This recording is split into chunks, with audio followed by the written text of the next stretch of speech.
It should be that. There we go.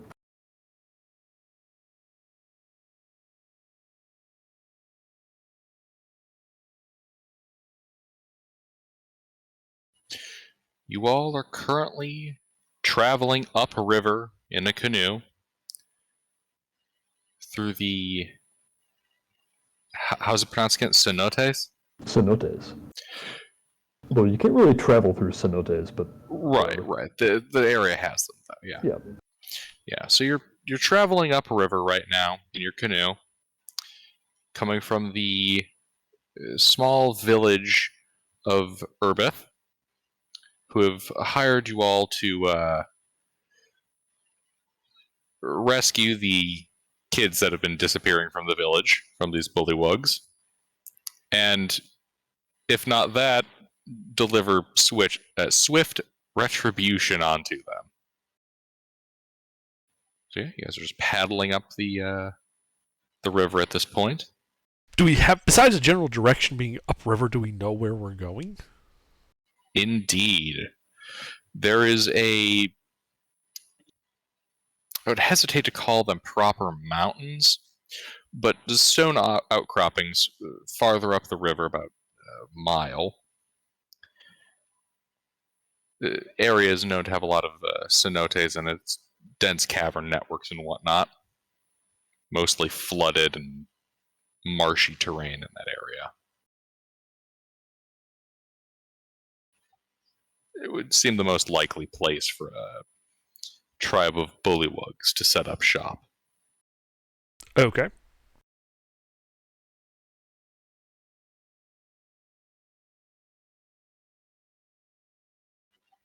So I suppose I'd ask this: are you guys gonna keep going upriver on a canoe? Gonna get off the canoe? I mean, if this is the likely place.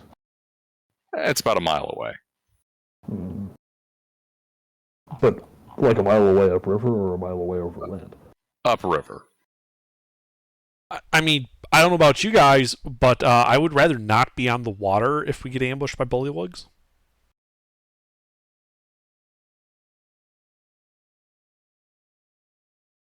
I agree. I think we should disembark. Yeah. And, proceed on foot. Well, we're going to need to find a shallow spot. Shoot. What's the terrain on either side of the river look like? The banks are fairly shallow.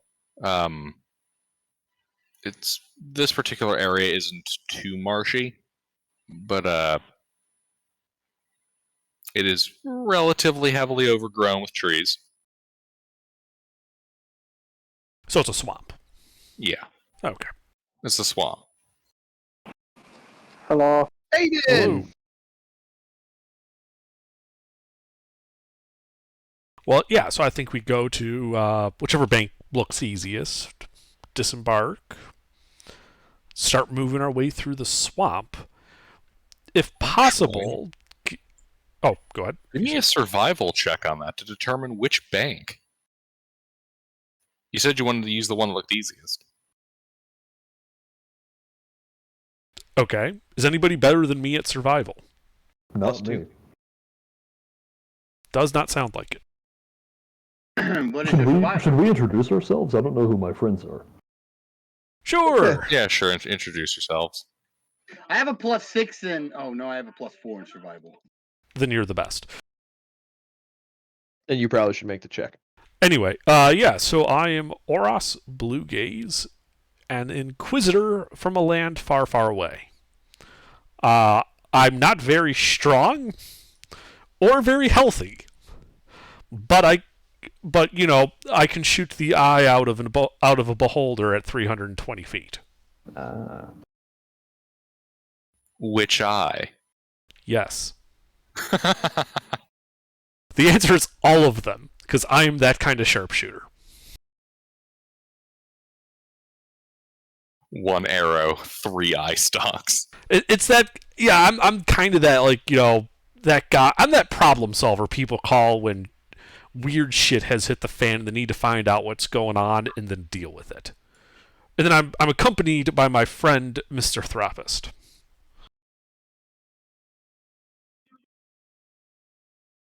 What's your Q?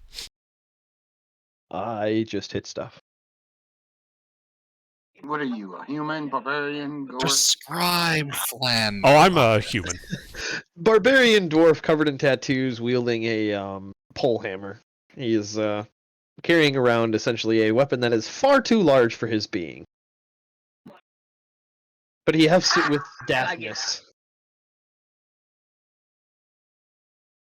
And he has no problem smashing things.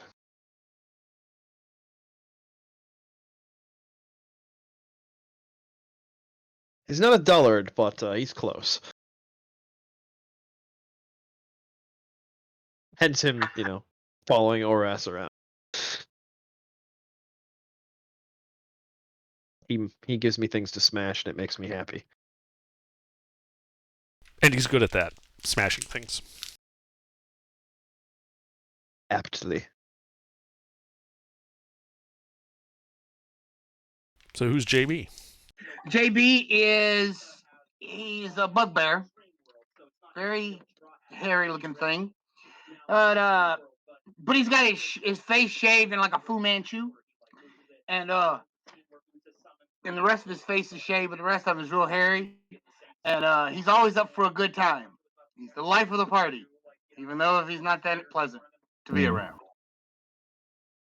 Even though he's not that pleasant to be around. As for Basmati, he is a blue tiefling and a practitioner of the dark sciences. And he also heals the sick. Those go hand in hand. Yep. Oh, and he has a pet raven that sits on his shoulder. Hey, Pete. Yes. Not to shit on your racial choice, but tiefling is not on the list. You didn't allow tiefling? Correct. It's Oh, fine. okay, It's a I'll pick one something shot. else. No, it's a one shot. It's fine. You finished it. I mean, I can just make him a drow. It doesn't change anything. That's true. All right, now. So Well, I who guess he's is human, actually, but no. Well. who is Guwon Slinger? Gaun Slinger is a Jadakai elf arcane archer fighter with the crossbow expert feat. So his whole thing is just firing lots of crossbow bolts really accurately. So I just have a quick question. Yeah. If I take the attack action with the hand crossbow, can I use that same hand crossbow for the bonus attack? 1 second. Since it ignores the loading property.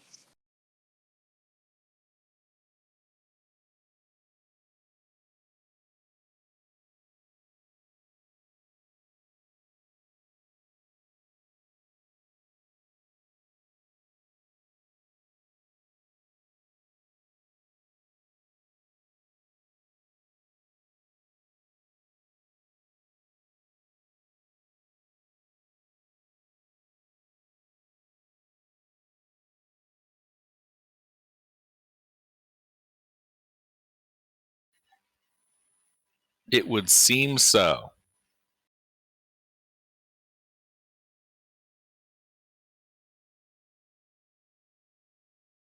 Well, then he has one hand crossbow that he fires really fast, and a shield.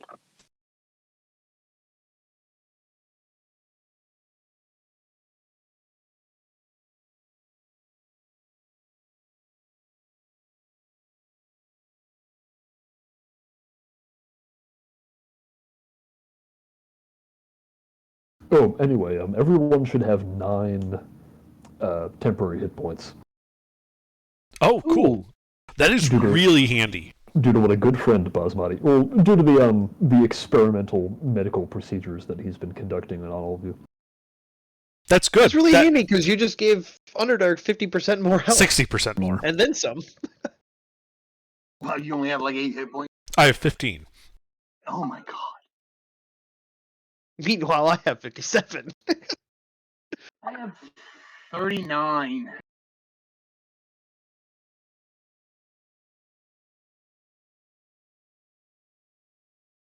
Let's see, there's 1, 2, 3, 4, 5. Ah, perfect. Okay.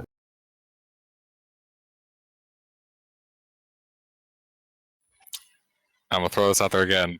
Shatterkai, not one of the races on the list. I think more than one of us did not read that. I can tell. I read Shielded Lands character creation rules, and then I was like, oh, okay.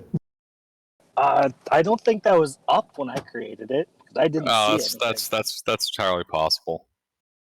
Because I know there's the I'll be running something announcement, and then there's the actual rules announcement. I also spent like an hour making this, or I had an hour to make this character. All good. Because isn't Shatterkai a type of elf? It is. Yep, not one of the listed types. Yeah. All right. He didn't want me to bring in a flying elf. Or the kind that can fucking breathe water. I didn't want the river encounter being too easy. Alrighty. Goofing around aside. So yeah, you guys are here in your canoe. Yeah. I suppose it's 2 canoes technically, given the party size now. I think you can fit 5 in a canoe. Okay, you guys are all piled into a single canoe. Canoe seat 6. And I believe you were trying to figure out which shore seemed like the safest to disembark on. Well, I mean, yeah, we're just making a quick assessment. It's not like we care over much.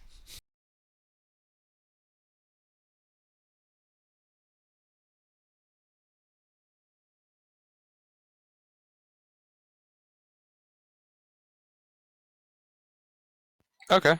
West side seems easier. Works for me. Let's go there.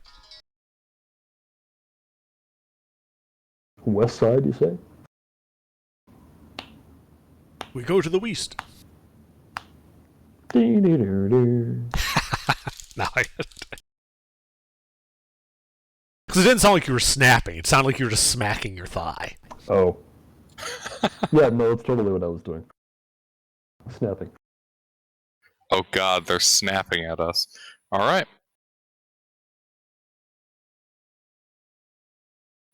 Yep, you guys start walking. You guys kind of going into the jungle a ways, or? We go 50 feet into the jungle and then start heading towards our objective. I'd prefer us to be moving slowly and stealthily, and I'd like to be about 80 feet out in front, scouting. Anyone got a problem with that? I like We'll be that. moving slowly. Through bullywug-infested swamps? Yes, I'd prefer to move slowly and stealthily. Mm-hmm. Yeah, like I said, I'll be moving slowly.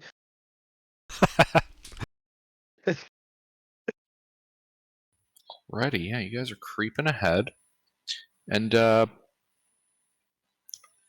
Blue Gaze, as you're poking out around there up ahead, you can spot about... this will be about 80 feet. About 80 feet ahead of you towards the shore, kind of situated around a kind of a rock and a fallen tree. You can see several bullywug kind of squatting on top of it, watching the river. How many are several? Oh, looks like 5 bullywug. Are they armed? They are. They're armed with spears and nets. How far are they away? They are 80 feet from Blue Gaze. So, I'll head back to the party. So that'd be 160 feet away from them. Kind of low, with like a low voice, let them know that, there's these bullywugs there, and we should make our displeasure at the kidnapping of children felt, and we should attack them. Let's kick some ass. Okay. I would think we should. I would advise the party we should stealthily approach and ambush them, and then I go and do that. How far away are they? From our current position, 160 feet, last known. Okay. I will And I start sneaking off towards them. I will approach with them, also sneaking. And I will bring my pet raven, Jasmine, along with me.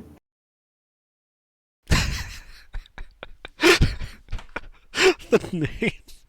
Okay, I got a question. It's always going to be food names. It's never I know. Not It's great. I don't. Jasmine Rice, really? Basmati and Jasmine. All right, I'm gonna start moving up as well. Oh, yeah, I guess. Yeah. I mean, I'm just gonna follow Oris. Literally, what my character is built for. He doesn't know any better. He's been given instructions. Mm-hmm. Yeah, we're sneaking up. Once I get to about 100 feet away from them, I'm just gonna find a rock to hide behind, and then I'm not gonna approach any further. Okay. What is the farthest away I can get line of sight on these guys? 80 feet. Then I would like to sneak up to 80 feet away from them.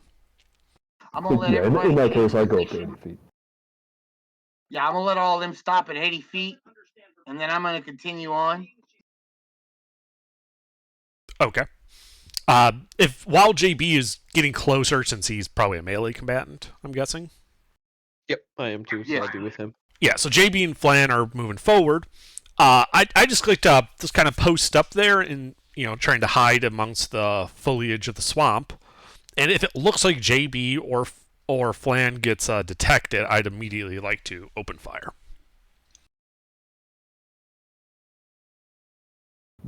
If JB and Mr. Thropus get detected, then we spring the ambush. Yeah. Actually, now that I'm thinking about it, I need to get a little closer. I need to be 60 feet away. All right, well, since you're going to try to creep closer, give me a stealth check. Sure. Should I roll 2? My raven is a separate creature from me mechanically. But it's just chilling on your shoulder. I mean, is it flying or is it on you? It's on my shoulder. However, it is now also invisible. Yeah, it's just you. Okay.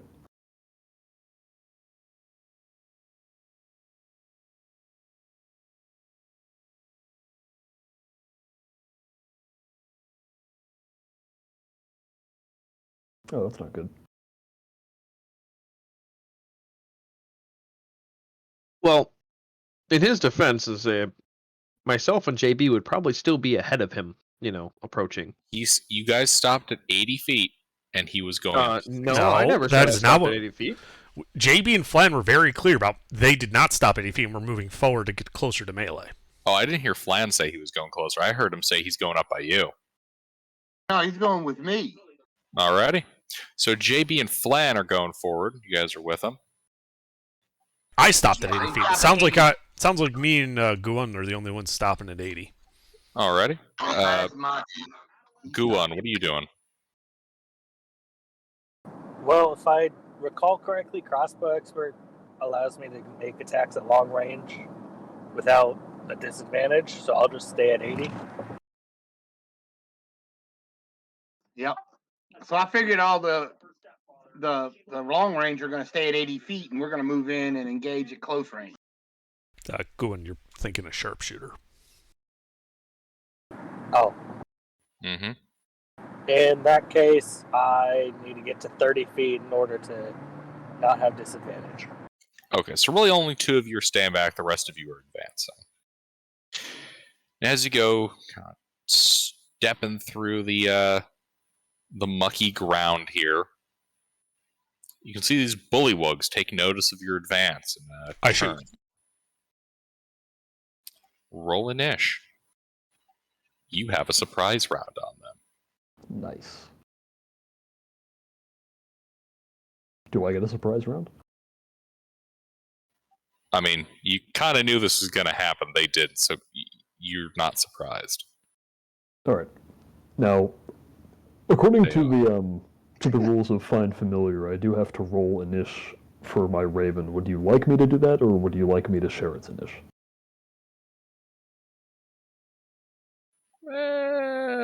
Hunter, what do we usually do? I usually have the familiar just share the initiative with the player because our group is too big most of the time to bother with that. That's why I asked. Fair enough. Share it. All right. Can someone roll Makes it a easy. d20 These plus low 5 rolls. for me?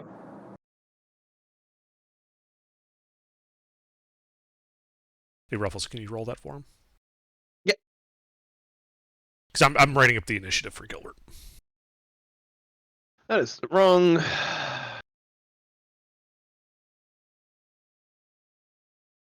I did not do well for you. I am sorry.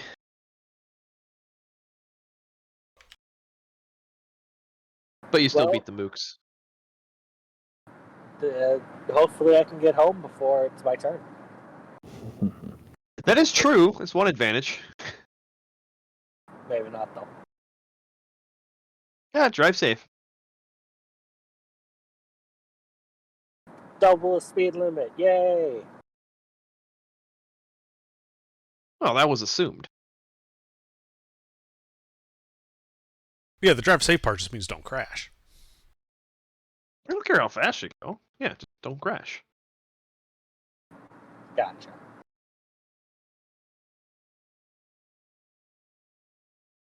Alrighty. JB. Distance to the monsters. Distance to the monsters? About 50 feet. 50 feet. Oh, that's lovely.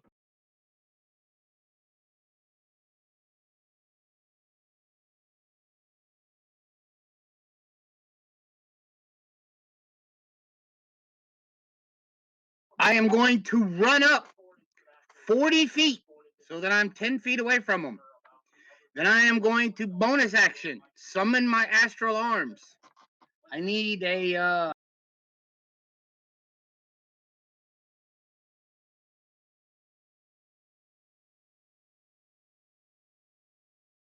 Yes. What? I am looking. He needs the end of the sentence. I need a He dex needs- save from the ones, since I'm 10 feet from them. I need a dex save. Is it from a single target or just all of them? This is an AoE for summoning my arms. Force damage. Everyone within 10 feet of me has to make a dex save or take 2d4 force damage when I summon my astral arms.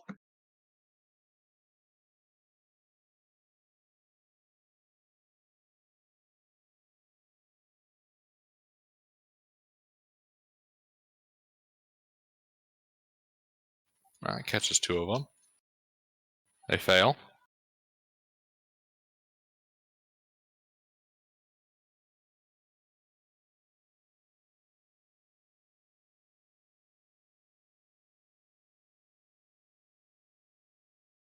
Alright, yeah, those 2 are injured.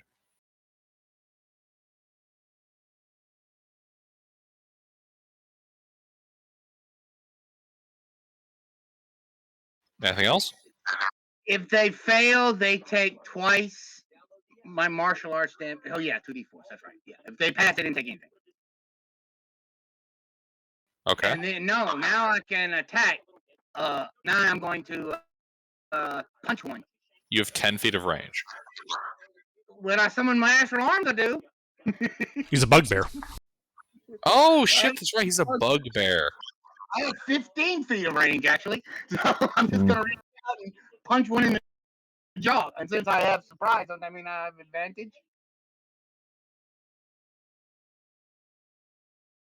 Or Does they're not surprise confer surprised? advantage? I don't think it does, No. I does it? think it just gives you a free turn. Yeah. No, Oh. surprise is a condition applied to the enemy. The enemy, if they're surprised, are unable to take actions or reactions until the end of their turn. Yeah. Mhm. Yeah, there's no advantage.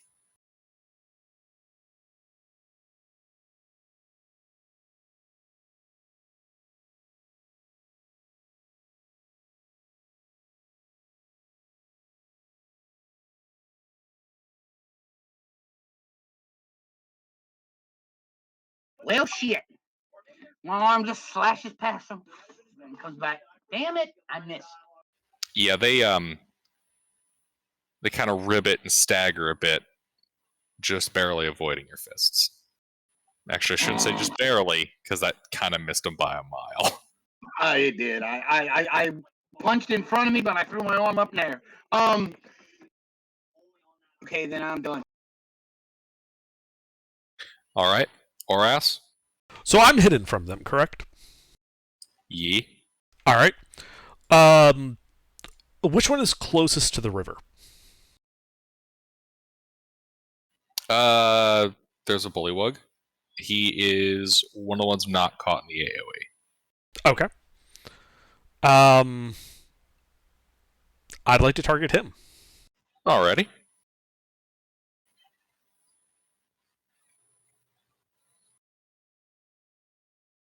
With a short bow attack. This, by the way, this does ignore cover. Alright. Sure. This is, in fact, a nod to the OP Skyrim Stealth Archer build. That's exactly what this is. Well, 26 hits, go fucking figure. Yeah. Now I'm gonna roll damage. I do have an ability I get to re-roll a damage die, so I get to see the roll first before.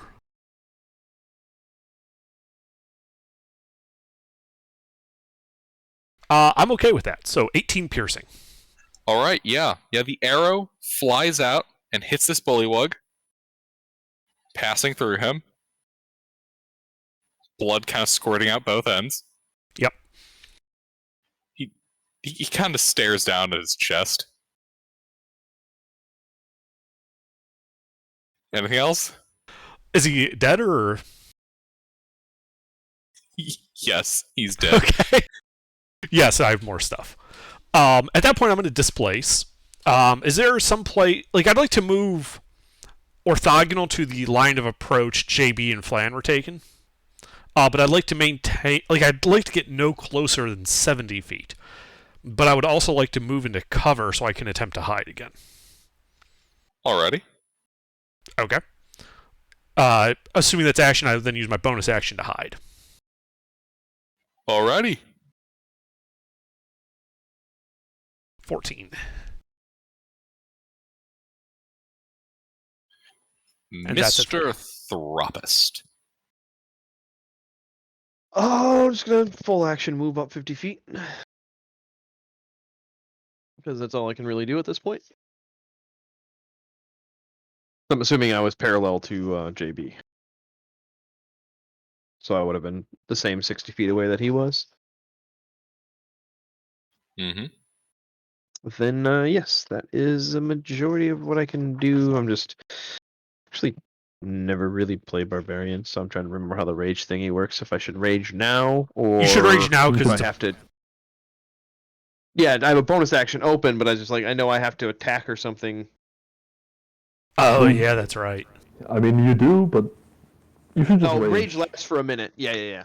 I wasn't sure what the rulings was on rage. So yeah, rage lasts for a minute. It ends early if you are knocked unconscious, or if your turn ends and you haven't attacked a hostile creature since your last turn or taken damage since then.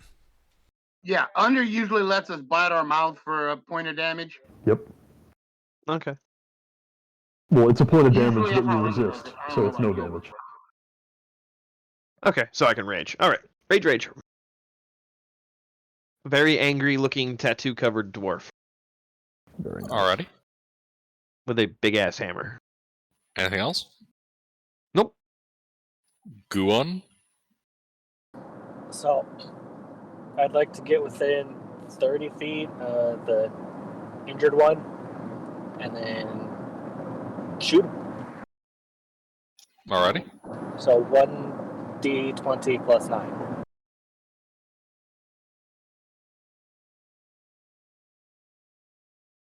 Are you using a light crossbow? Hand crossbow. Right, you need to upgrade to a heavy. But with the light crossbow, I shoot twice. I'm rolling for him. Yeah, but a heavy you do a D10. You guaranteed with sharpshooter to kill something first turn. I don't have sharpshooter. Gilbert, I'm rolling for him since he's driving. Okay. 22 does hit. Alright. Alright, 1d6 plus 5.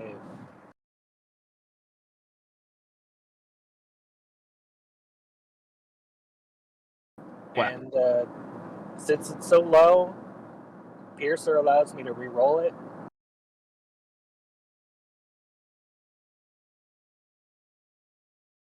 Choice. That crossbow bolt sinks into this bullywug's chest. His legs go limp, and he flops back onto the rock, dead. I then shoot at the other injured one. D20 plus 9.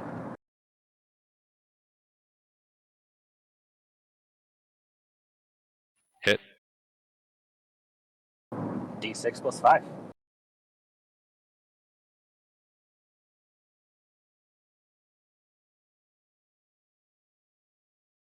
That's a 1. I mean, I can only re-roll like once per turn. Okay. Yeah, it's not per attack, it's per turn. Can't believe you rolled 2 1s on me, bro. Oh, way. But thanks. I'm just a philanthropist. What instrument is that? Alrighty. These guys are surprised. Also, the one that got shot through the chest by Horace. Yeah, he falls over. Realization finally kicking in. Bismati. All right. How far away is the closest one? Actually, I should say this: are any of them near death? There are 2 healthy ones. Everyone else is dead. Oh, okay. How far away are they? I'm gonna go 50 feet. Okay. I'm going to command my now invisible raven to fly over there, which it will have to action dash to get within melee of one of them. So that's its action. And I don't believe I have to spend my action to make it do that, because I'm not attacking with it or anything. And then for my action, I am going to cast Shocking Grasp through the invisible raven. Alrighty. Do I get advantage from the raven being invisible?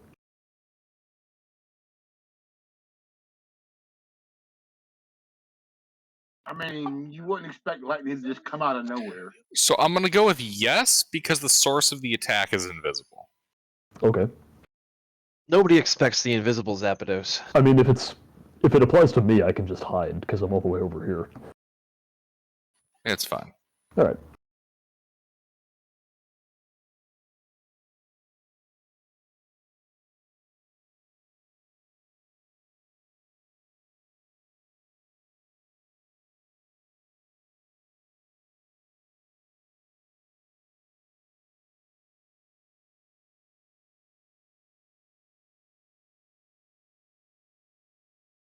Do I hit with a 16? A 16 hits? Alright. 8 lightning damage. The bullywug is bloodied. Nice. It also does not have a reaction anymore, I believe. Because this is Shocking Grasp. Correct. And, yeah, the raven stays invisible.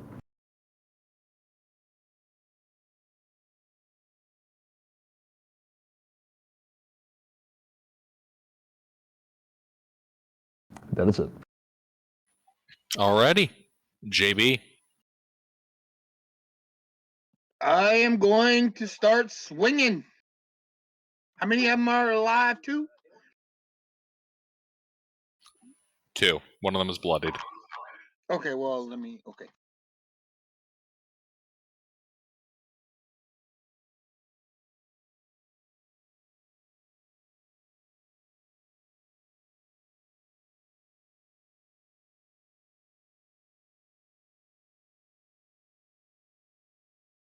How many hits? 3 hits. Okay. Wait, hold the fuck up. Sorry. I can't. Yeah, no, sorry. It is 15. My apologies, not 14. One hit? Okay. Then I'm going to hit the... I'm going to hit the bloody one. Okay. And bloody one.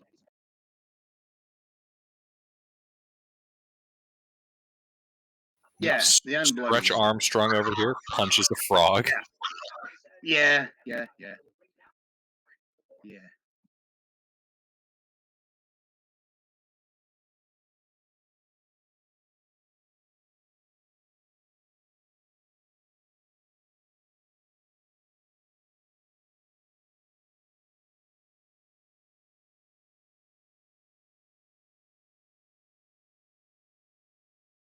6 points of force damage.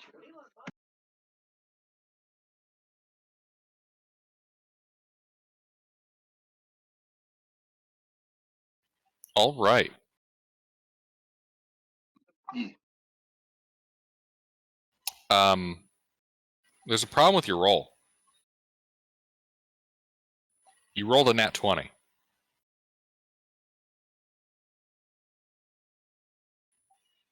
You're forgetting a D8. Oh, yeah. Okay, you're right.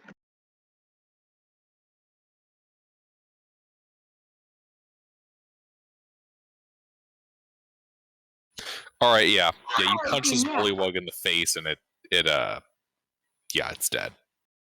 Its head blows off. Basically.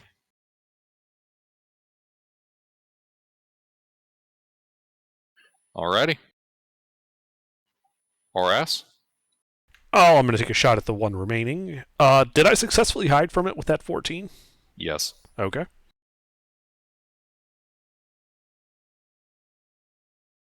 This does ignore cover.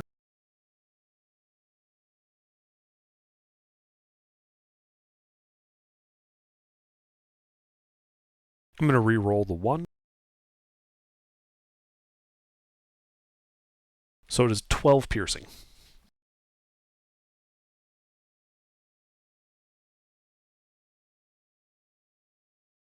All right.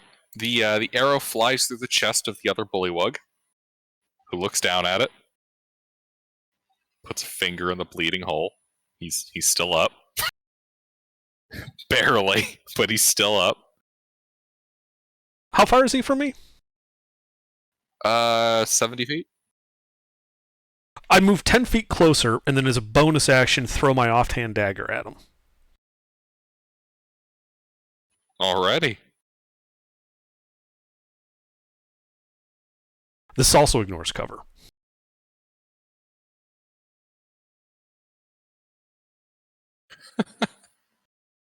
One piercing.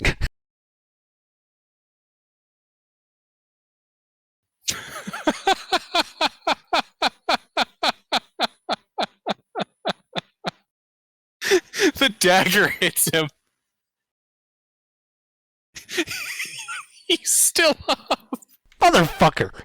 He had 2 hit points.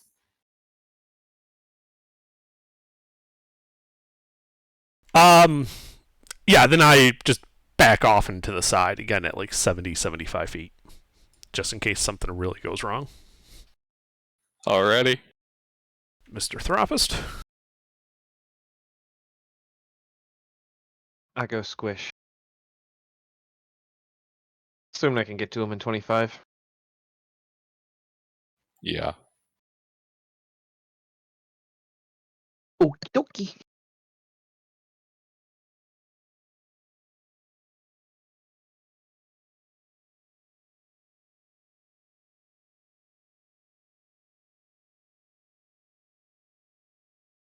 Well, that's a hit.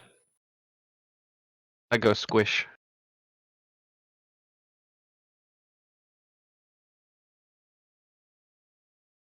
Yep.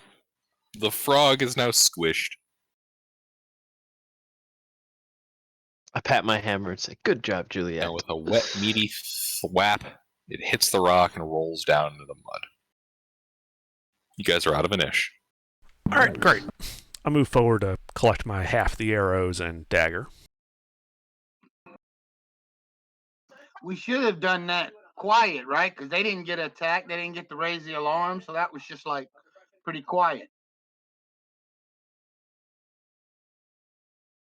Yeah, very Yeah, except the sneaky. part where the barbarian started raging. Well, Right, he can there's probably rage some yelling quietly. He involved doesn't in have to that. yell. Ah. He has an int of 6. He can't even read. Neither can JB. What are you talking about? JB can't read. Hey, I mean, Basmati can't read either. Oh my fucking! Did you guys all drop int again? No, I have a Absolutely. 14 in. Yes. Same. Int is my go-to drop. When I'm not- Basmati has 20 charisma though. Give me a second here while I put a mind flare somewhere on the map. So Basmati's a very, very pretty looking piece of rice. Yeah, a really high res piece of rice. Ayo.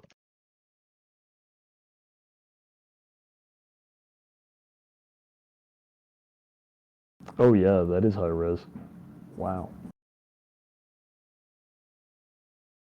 Finally looked it up. Yep, I went to Wikipedia.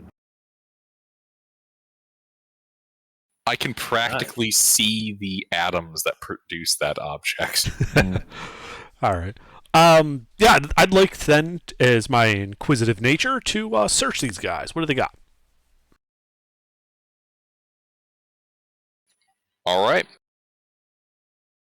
Each bullywug is armored with a suit of hide armor and hide and bark armor, Oh, look, my dog. and and a basic wooden shield, along with a spear and a net. No money? Oh. No written orders or anything like that? Nope. One of them does have a pocket full of like snail cells. Mm. All right. How Yes, many no. nets? You said there's 5 of them? Mm-hmm. 5 nets. Looking around, does it look like they walked here or swam here? Do they have a boat? Give me an investigation check.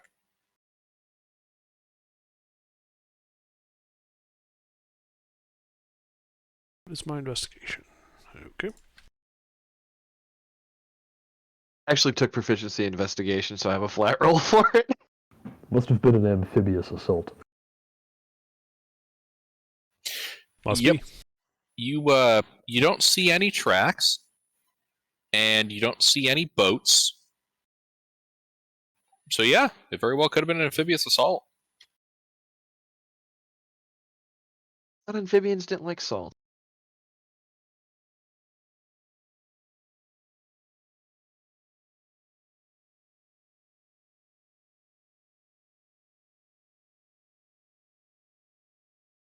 Sounds the jungle kind of pick back up around you guys now the combat's done. All right. Well, this is probably one of their perimeter security guys. I think we go back to our previous formation and continue slowly and stealthily working our way towards the Bullywug hideout. Yep. For reference, that means I'm 80 feet ahead of the rest of the party. Nice. How much does a wooden shield weigh? Because it's not auto-filling. Should just be a shield, which I think is, what, 5 pounds?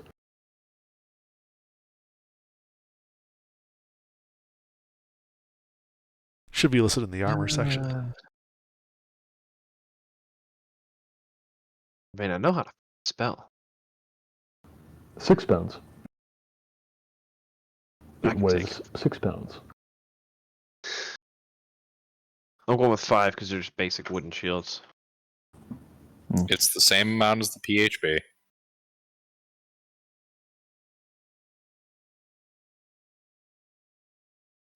Alrighty. You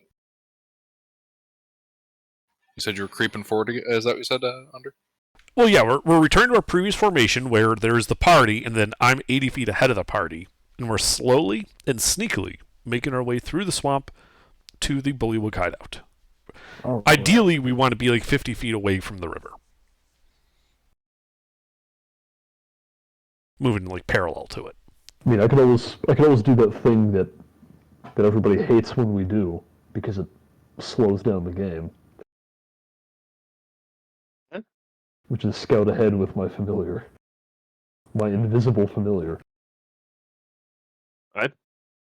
I'm not You going see to no issue with using You an feel invisible colon familiar to cancer scout? forming in your intestines. It's forming his raven's intestines. Yeah, I'm going to name It's the two one Nick. metastasized. Anyway, I'm not going to do that, so let's keep going.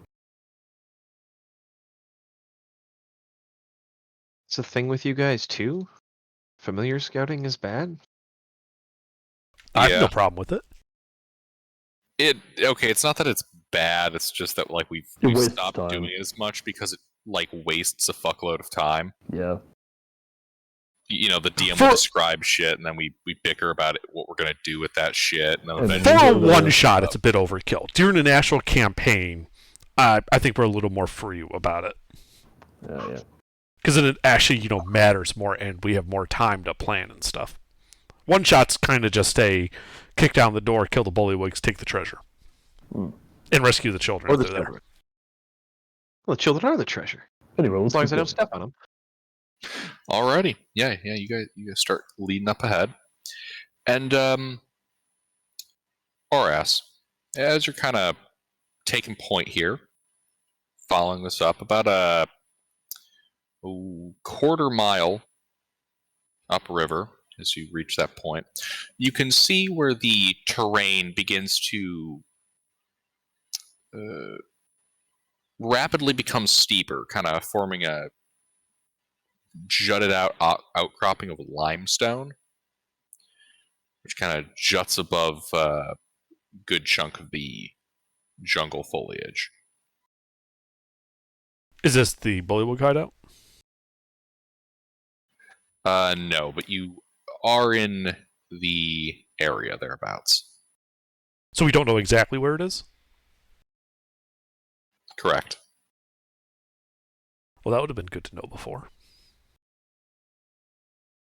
You said we were going to it. I assumed that meant we were going to it. Right. Like, I'm saying you don't have visual on it. You're in the area. But, like, you don't physically see it at this exact moment. But I know where it is. Like if I was to plot a map, I could figure out exactly its position. Oh, yeah. Okay. So how far away am I from it? Based on the rather rudimentary map, you're within a quarter mile. Okay. Like, it should be pretty damn close. Like over this rocky outcropping, to the north of it, to the south of it? Entirely possible that it could be over it. So I don't know exactly where it is. If I wanted to call in an airstrike, would I have enough information to do so? Theoretically. Yeah, I suppose, yeah. Okay, so I have more precise coordinates than just a quarter mile. Oh, we're talking precision airstrike. A quarter mile is 1,000 feet.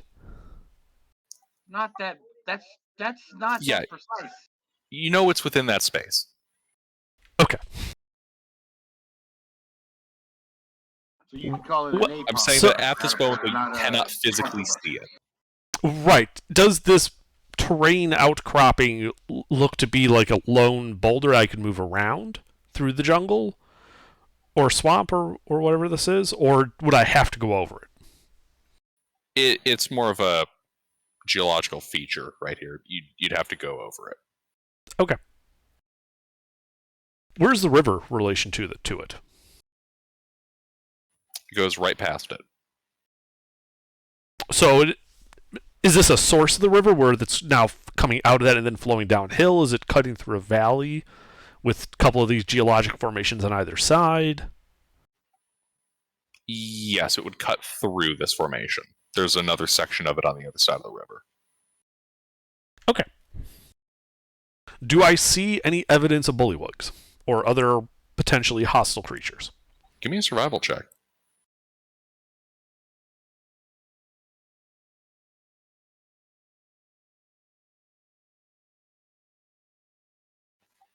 You do see the occasional smattering of bullywug footprints.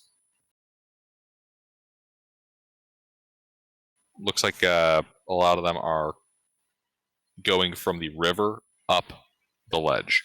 Up the escarpment. Fuck, that's not the right word. Up this limestone bluff. There we go. Yeah. Crag. Yeah. Is there a line of approach I could take that would allow me to stay hidden from anybody that was on top of the bluff to get to like the edge of it? Yeah. There's plenty of jungle foliage around. Then I would like to do so. Like, ideally, getting like following those bullywug footprints. Alrighty, give me a stealth check.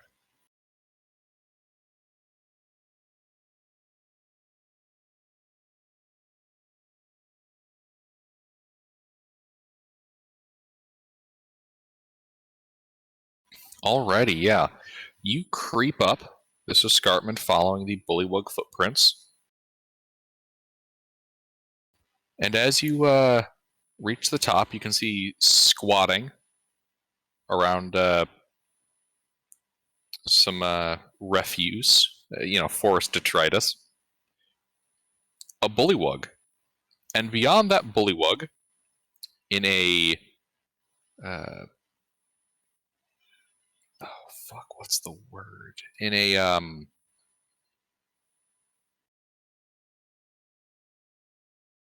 I forgot the name of the actual geologic term. The cenote? Yes. You can see beyond him a cenote, around which, made out of reeds and jungle woods, a bullywug village. Ooh.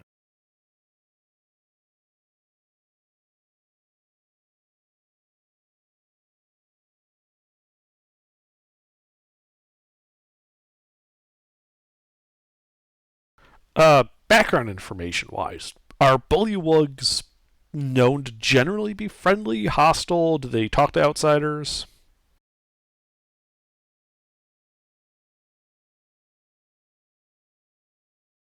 Well, bullywugs are kinda assholes. Posturing, boisterous, self-indulgent assholes. Okay. Where is this one bullywug standing relative to the rest of the village? He is kind of standing on this limestone escarpment, short distance from you, kind of looking over the village. Distance between here and the village, about 250 feet. Okay. Are there any other bullywugs in evidence? You can see a couple down by the village, but none up here. Range to this bullywug? 10 feet. Wait, why did I get so fucking close? Angle of the escarpment. Fuck me. You would come up. I take him out. Foliage, and he's like right there. Yeah, I shoot him. From stealth. Alrighty. Hold RB to perform an assassination. Yep, that moment when you're playing a stealth game and you show up right next to the guard, he doesn't know you're there. Yeah, it's like the tutorial stealth section. Mm-hmm. Is 18 the attack roll? No, 18 was my stealth roll from before. You didn't tell me to roll an attack roll. Oh, yeah, shoot him. Okay. This will be a sharpshooter shot. It's what, -5, I believe? Yep, -5 plus 10 damage. Hit.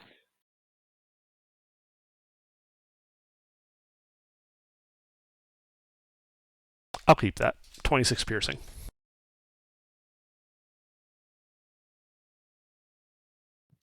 Yeah, that arrow goes just sticking through this thing's throat, puncturing its frog ribbit bladder thing, and it slumps to the ground dead. Great. I quickly pull him over to the bushes that I'm hiding in. Alrighty. And then I try to like look around. Like, all right, did anything notice that? Like, is there a noticeable change in anything? Give me a perception check. I could also see insight working for this. I will use insight.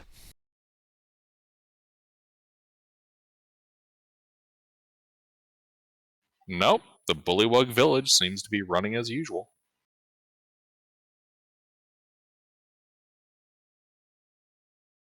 All right. Can the party see me? And can I see the party? I mean, we all saw him do that, right? I did say I was scouting 80 feet ahead. I don't know what line of sight Yeah. distance is in the jungle here. You guys can kind of see that there's an escarpment up ahead, but like you can't see him on it. Okay, well, if we can't see him on it, then we would assume he kept moving. So we would keep moving until we can see him. We Yeah, need to see him stop, therefore we don't know to stop. Right. Yeah. You guys make it to the bottom, and I don't know. At this point, you could probably see him up there ditching the body of the dead Bullywug. Do we see the village around it at this point? Nope. You'd have to be up top. But we can see that this is sort of a... Does the ground just sort of ramp up towards this cenote, or only on this side? So the ground here kind of gradually and then drastically ramps up. Once you get to the top, it drops sharply down into a kind of... And it's a big cavernous space with water at the bottom. Yeah. And you can kind of see, well, there's some space between the edge here and the actual cenote. But yeah, built around that is the village.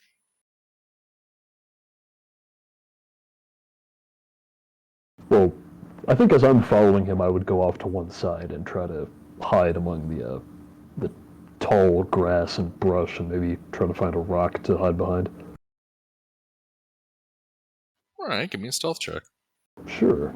Let's see, can I not flub this one horribly?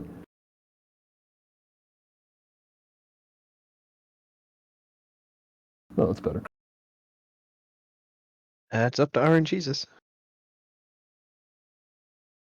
I will take a 17 happily.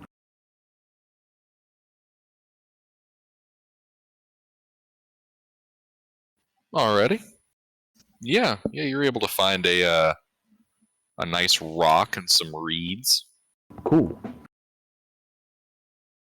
You can see a toad sitting on the rock next to you. Oh, In that's ropes. a little uncomfortably close. It hops onto your head and then hops off into the water. Ah, okay. A normal did you- sized toad. Did you think I meant a bullywug or a giant toad? Yeah, I mean, I did think you meant a bullywug. If it's just a regular toad, then I'm fine with that. Yeah, it's just a regular toad.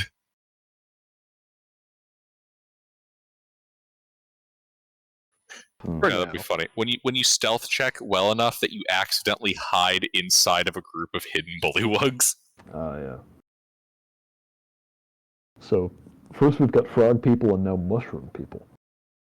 Mushroom. Boy. What? You said toad was here. God damn it.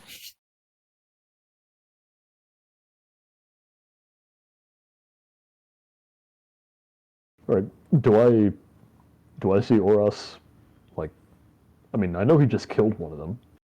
Yeah, I would have like backed up a little bit, so keeping the cover between me and the Bullywug village to let the party know what's going on, like signaling them to move up. Okay. And then we're all together. It's like, well, so background information, Gilbert. Did we know this was going to be a whole village and not just like an outpost? 1 second.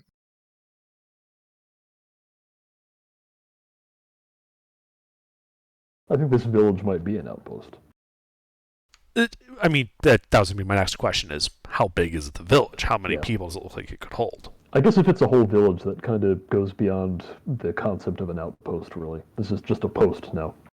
Okay, sorry, I had two conversations came up there. What you were asking, and then stuff at the house. Sorry, what? How big is it? No, I was asking, did we know anything? Like, what was the briefing we got for this facility? That these children have been a tribe. A tribe, okay. So I've heard the descriptions from the quest givers. I've now seen this village. Can I get an approximation of the number of bullywug we are dealing with?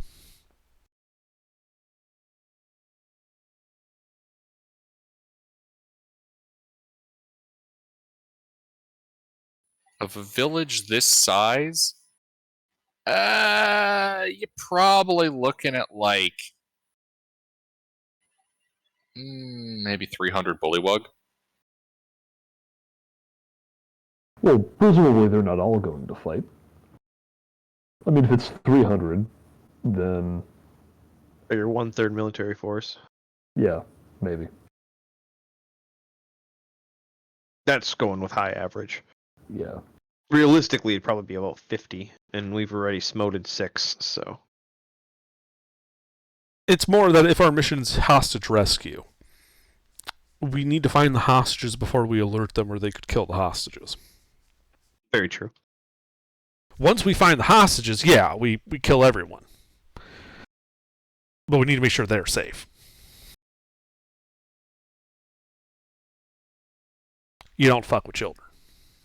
I mean, you could send me in as a distraction while you guys search. I mean, if we're going to search, then maybe I should use the familiar. I think at this point, using your familiar would be a good idea. An invisible small raven is going to attract a lot less attention than even a stealthy rogue my size. Okay, then or a loud barbarian. I'm going to start with the closest building and have the... Actually, you know what? Instead of a raven, the invisible raven is going to become an invisible rat, so that it can find someplace low along the ground to scuttle in from. Why not a spider? I mean, it can be a spider as well, but the DM doesn't like spiders. The DM has removed spiders from the possibility of existence. I forgot that. Sorry. I mean, I could also transform into a micro crab under, but I don't feel like it. A micro crab, yes. There are micro crabs. An octo crab. There you go. A tailless scorpion. Hey Gilbert, you don't have, since he has like a raven, he can get us like aerial views and stuff. You don't happen to have a map of this village, do you? Oh God, no! I wish. That's a better idea. Before I do any in-building recon, I will have the invisible imp raven reconnoiter the area so that I can draw a tactical dirt map. All right, so your tactical dirt map. One moment. Let me get MS Paint. All right, let me get my GIF.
I don't think I'm going to be able to find this GIF I'm looking for.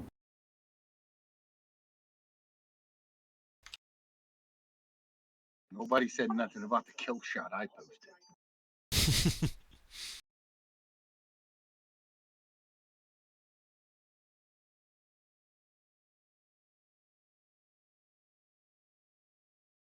Anyway, I'm looking for that GIF from Top Secret where they're drawing the map in the dirt, but then there's like miniatures and it just keeps getting more and more elaborate. I love that movie.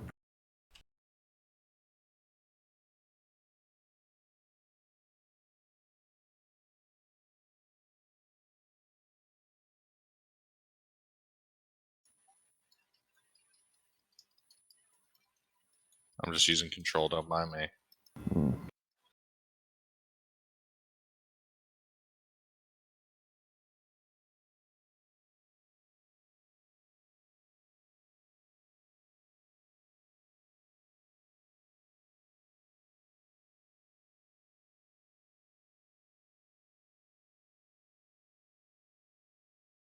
God, this tactical map fucking sucks. Don't worry, it's a dirt map.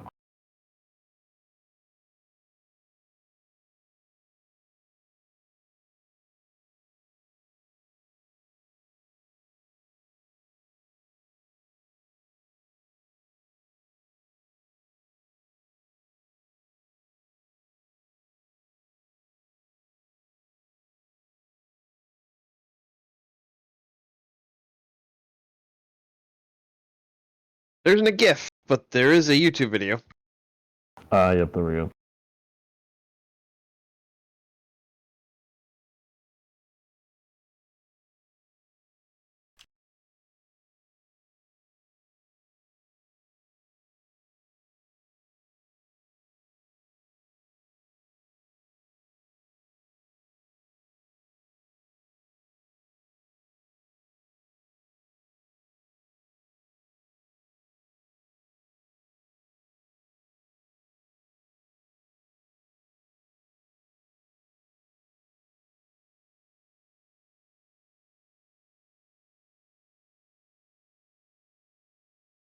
Here's your map. Thank you for finding this, Ruffles. It's great.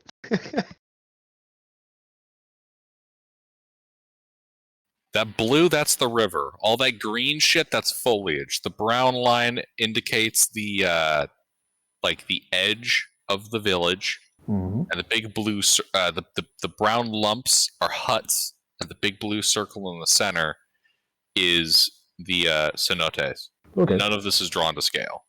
that's fine. I see 8 huts. No, there are more than 8 huts. Okay, I'm going to go, or the imp is going to go rat mode and start infiltrating huts. Do bullywugs eat people?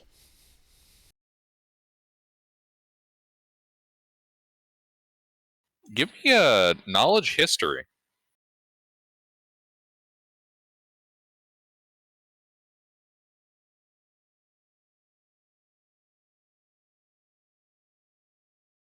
You have heard no tales of bullywugs eating people. Not even as like boogeymen in stories. Okay.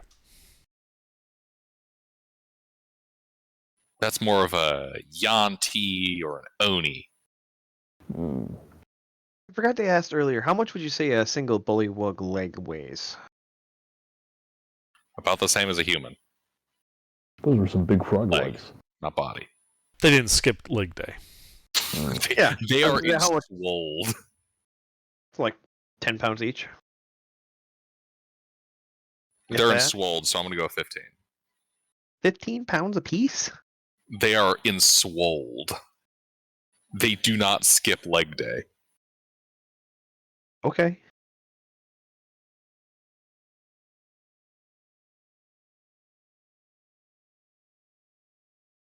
Man, these guys have a standing leap of 20 feet. They don't fucking skip leg day.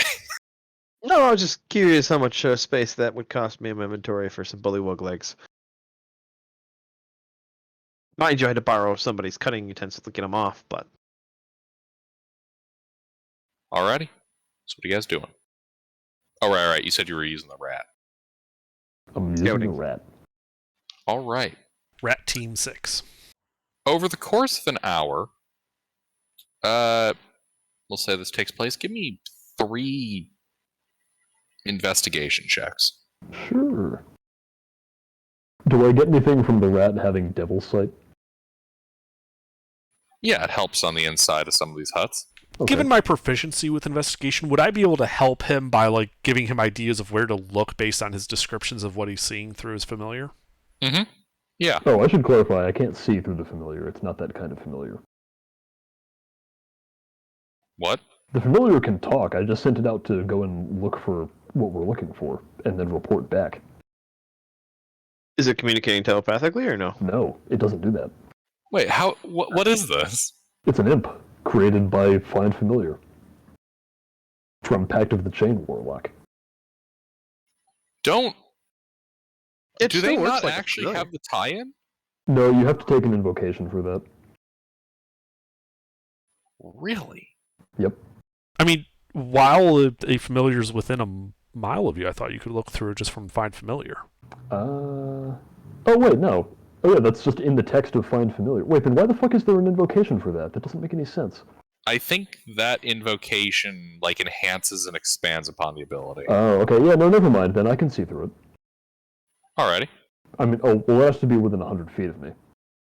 Well, it has to be within 100 feet to for you to communicate with it. Okay, additionally, as an action, you can see through your familiar's eyes. It's not clear whether the 100-foot restriction applies to that or not. You a Pathos Totem Warlock? Well, it doesn't say it has a limit, so you just kind of do. Okay, think. well, I mean, it doesn't You say a it has a Path of the limit. Totem Warlock? That's not a thing, but yes.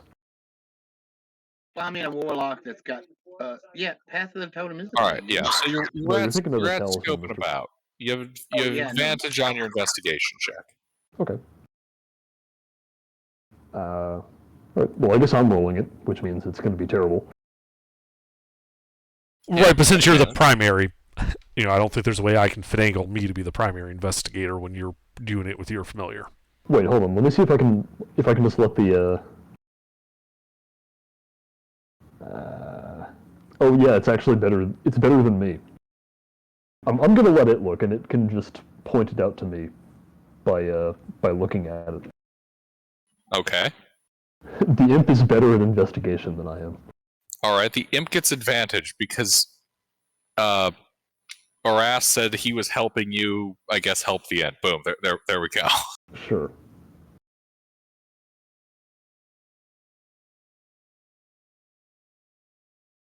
Yep, so the imp goes scoping about. Comes across a little hatchery where it sees a bunch of little bullywug tadpoles swimming around in crappy water. Keeps on swimming about. Eventually, it gets on over to a hut over by the cenotes. Poking around there. You can see that there's in here, a much fancier bullywug than all the rest of the other bullywugs with a giant toad. This bullywug looks like he has some kind of crown or pope hat of reeds on his head. As the imp rat kind of scopes around, finds a short, about, how will this be, about 15 feet long, 15 foot long platform, kind of like a plank that extends over towards the center of the cenotes. Mm-hmm. At the end of which is a crudely set up crane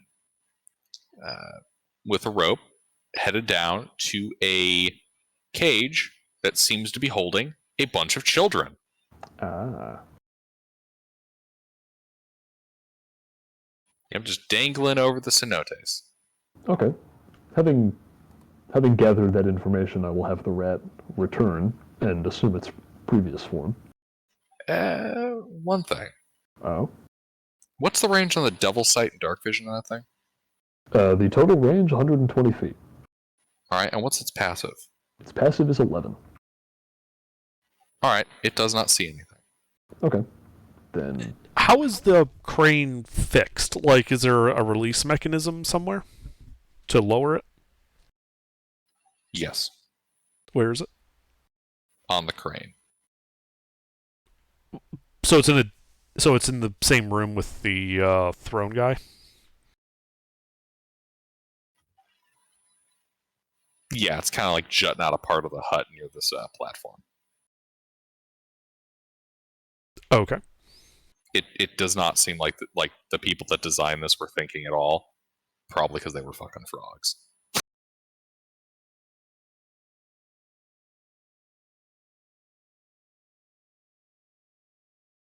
So it sounds like we gotta sneak in and, take out the throne room to keep them from dropping the children in the water as a threat.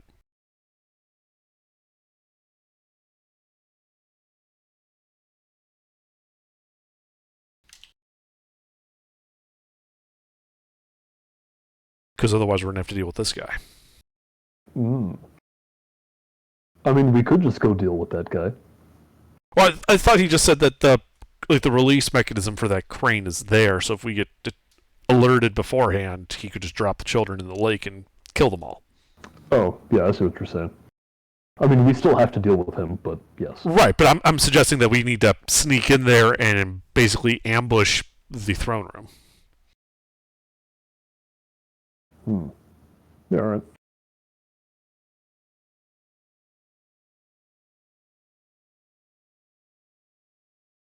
Was your familiar able to scout out a approach that could be stealthy, where we could get there without being detected? Oh yeah, as it on the way back, I would like to have it do that. All right, yeah. It goes creeping along. Give me a survival check. Well, actually, here's a question before we get to that. So, my character wouldn't know this, but it applies here.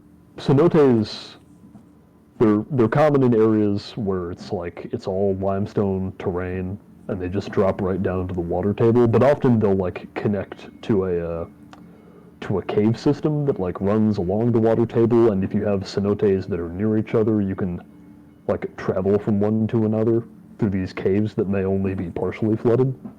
Is there anything like that down there? It's funny that you ask.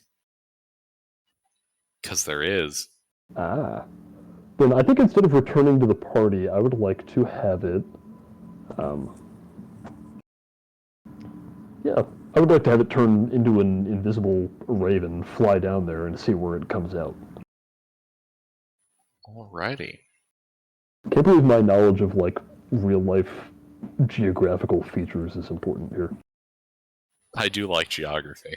Well, this is more geology, actually. This is D&D. Where being a geology nerd helps. Yeah.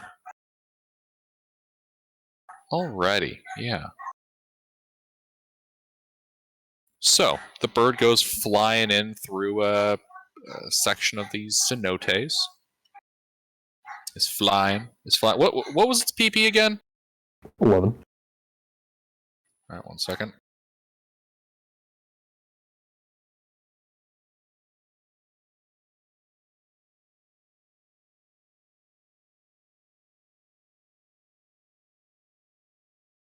Gotta check something. Alrighty, so. Yeah, for reference, here's a picture of a cave with a cenote opening at the top. Mm-hmm. I've been looking at a lot of these images. Yeah. Alrighty, here we are, because I haven't actually added this to my stuff yet.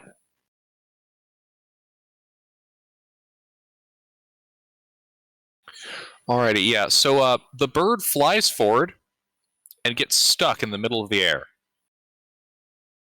It gets stuck in the middle of the air. Yes. Interesting. And? Fuck is it? Hold on. Yep. So the currently cannot breathe and is restrained.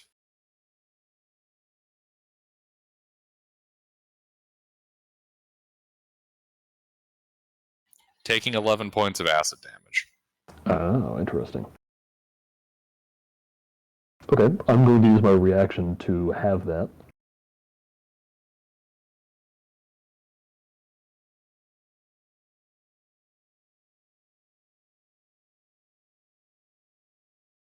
Now, let's see here.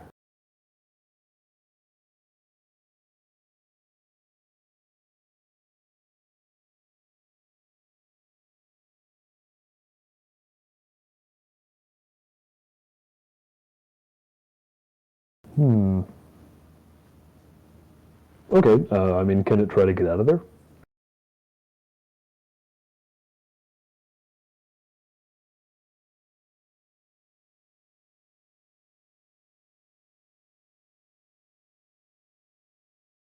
I mean, it can. Okay, how does it do that? Yeah, I'm looking at it. Give me 1 second here, sorry. Give me a strength check.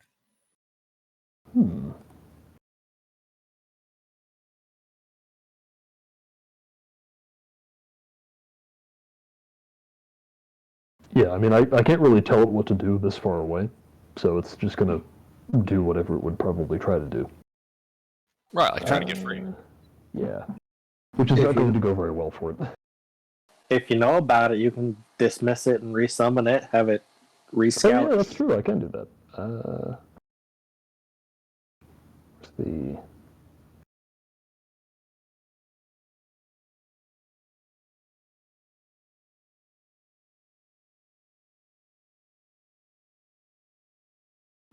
Oh, yeah. Well, since I know about it, I'm just going to do that.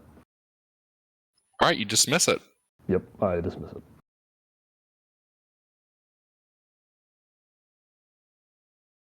And then I cause it to reappear in an unoccupied space within 30 feet of me. The bird seems displeased. And slightly burnt. Well, that actually didn't get through the temp HP that I gave it. Oh, nice. But it is unfortunate that it lost some of that.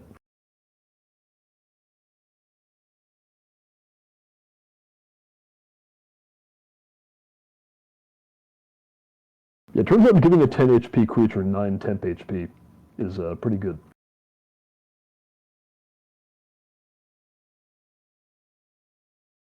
Alrighty. Yeah, so we could maybe try to approach through that cave, but there was some kind of, like, invisible acidic octo crab web down there. Or, like some type of zone that's roughly cubular in shape that was clear. Oh, yeah, I suppose I could do that. Anyway, it might be better to just go out the top. Although I don't think in the end we ended up actually finding a stealthy way to get there, so we'll just have to find that ourselves. Well, you do know what you previously said about cenotes. I do know that, but I also know that the way we tried to go there is dangerous for other reasons.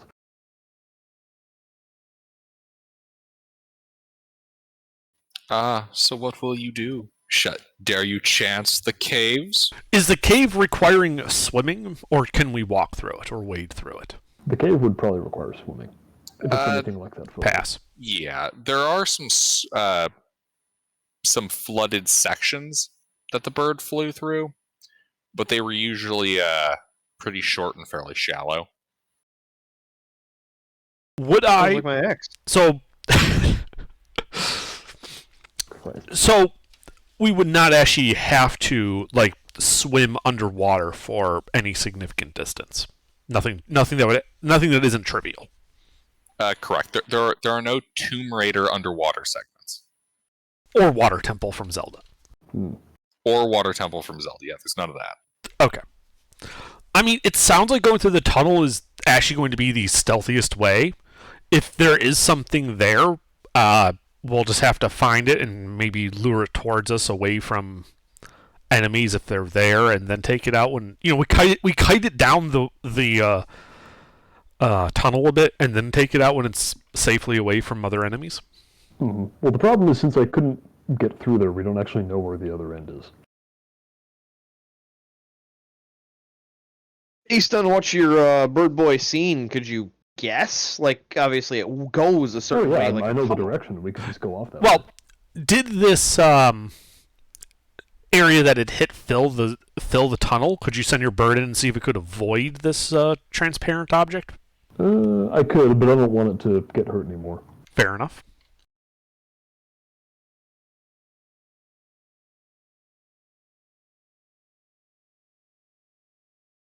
I mean, right now the village doesn't know we're here, so we could spend some time and search like the outer area and see if we can find the entrance to this cave. Yeah. What do we all think about that? Yeah, could I like start investigating the area around us to try to find a cave entrance? Yeah. Give me a. This would be a survival check. in the general direction that the cave would be, that they'd know. Well, like, hey, JB, you're good with survival, right? Mister, you here? Mister, put the lightsaber down. Yeah, I'm here. You're good with survival, right? Yeah, pretty good. I got a +4 in survival. Yeah, then Oras should probably help you find the cave using survival. Okay.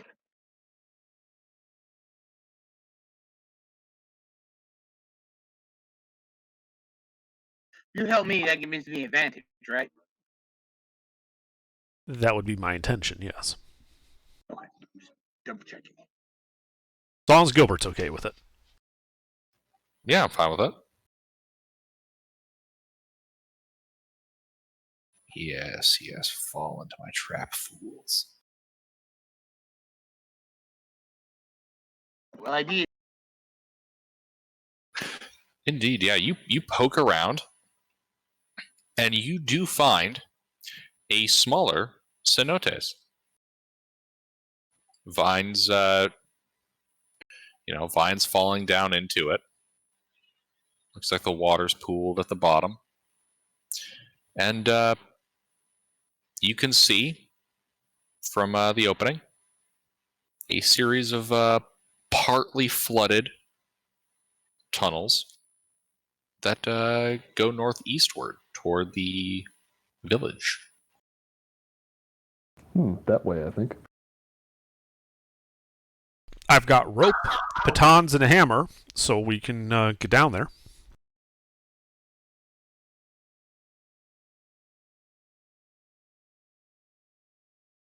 Do we want a rope lead with you, Oris, if you're scouting ahead? What we should really do is have something ahead of us to run into the big invisible thing. Oh yeah, I got that. Don't worry. Oh, gotcha. I have a bag of 1,000 ball bearings. Perfect. So like every 30 feet, I can just Throw chuck it. one 30 feet in front of me and see if it hits anything. Yeah. I'm just imagining these ball bearings making like an inappropriately loud noise in this big cavernous space as they plop into the water. Oh, yeah, they go like tack, tack, tack, splash. Yeah, and then it echoes like 6 times. That's the idea.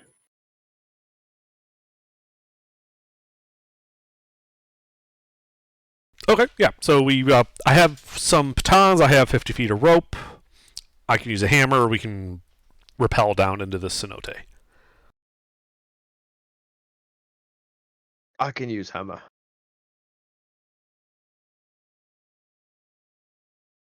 All right, yeah. It's pretty trivial. You guys make your way down there. No risk of slipping on the moss-covered rocks because you're using your pittons and rope. It's a good thing those were so cheap. Fucking OSHA compliant adventurers. Yeah. Well, I only say that because they cost a pittance. Ah. Fuck. Anyway, continue. Yeah, you guys make your way over there and start, I assume, funneling your way through the cave system? Yeah, what's the, I assume it's a set of twisty passages all alike, right? Yeah, basically. What's the farthest straight line distance I can see? On average. 25 feet. then in that case, I would like to be scouting ahead just 25 feet. Like the party should be like seeing my back end just barely around the corner as we're moving. Stealthily. Well, that's what I'm saying with the rope. Tie a rope to your waist, and I'll just follow along. Then you can go out 50 if you want.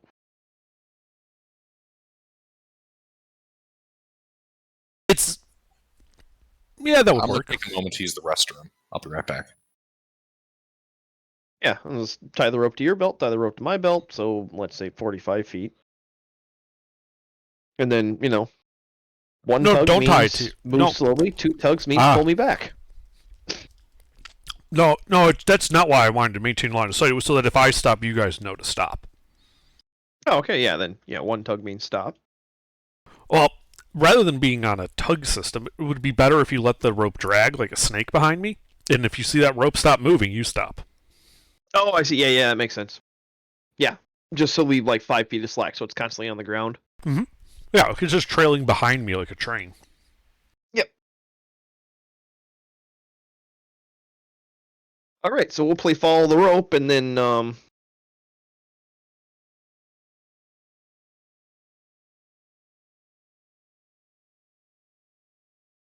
give it say a minute. If the rope doesn't move or you don't get back, I'm going to grab the rope and start pulling. You never know. I mean... Uh-huh. How long does this take altogether? We don't... DM's not here. Gone. Oh, yeah, he's not here. Yep. I'm going to take a break, too.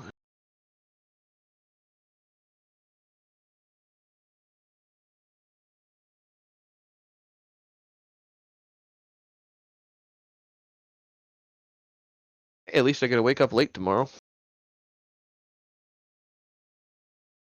I have my my route up to Lakewood, so I don't have to leave my place till like 9:30. Versus I normally leave home at like 8:30, so I gotta sleep in for an extra hour or so.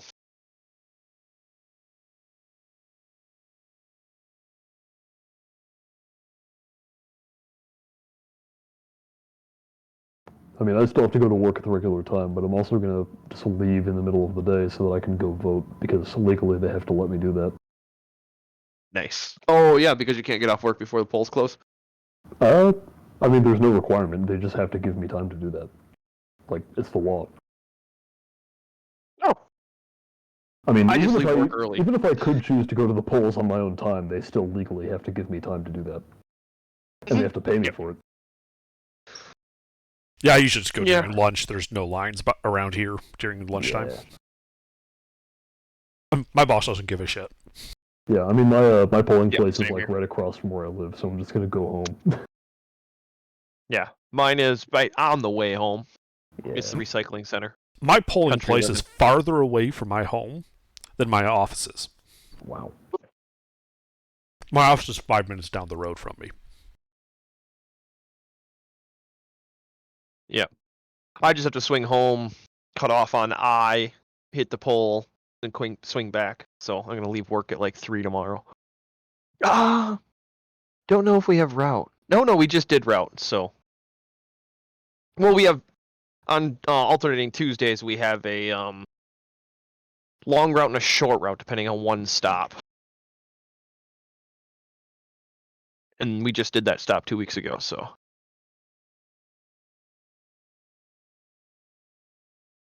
This will be a short route week.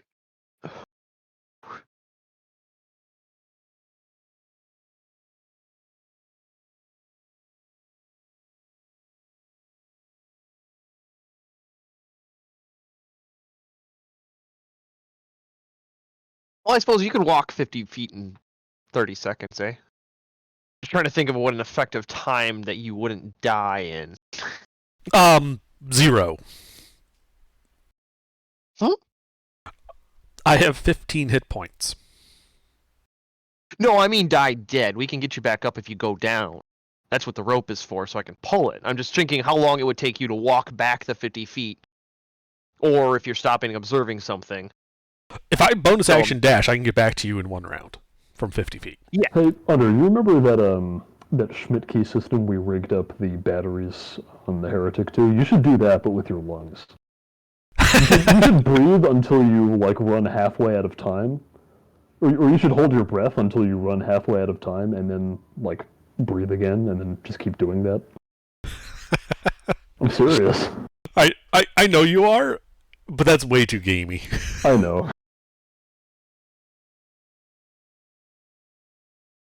It's yes, I would like my character to be doing that at all times. We'll call it adventurer breathing. Yeah, no, they just have anxiety.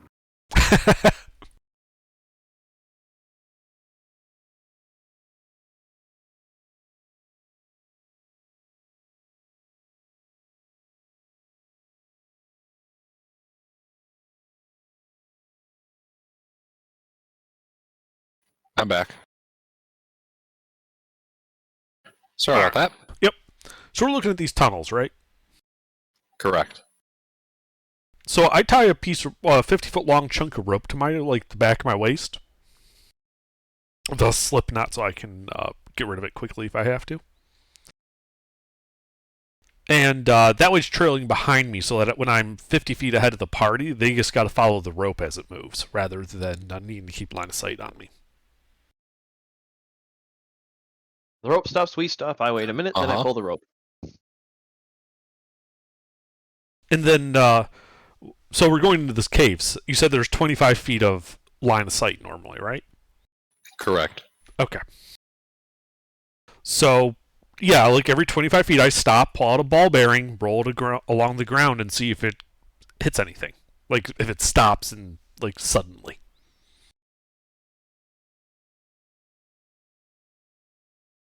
Alrighty, so you're moving along. Stealthily. Oh, yeah, stealth check.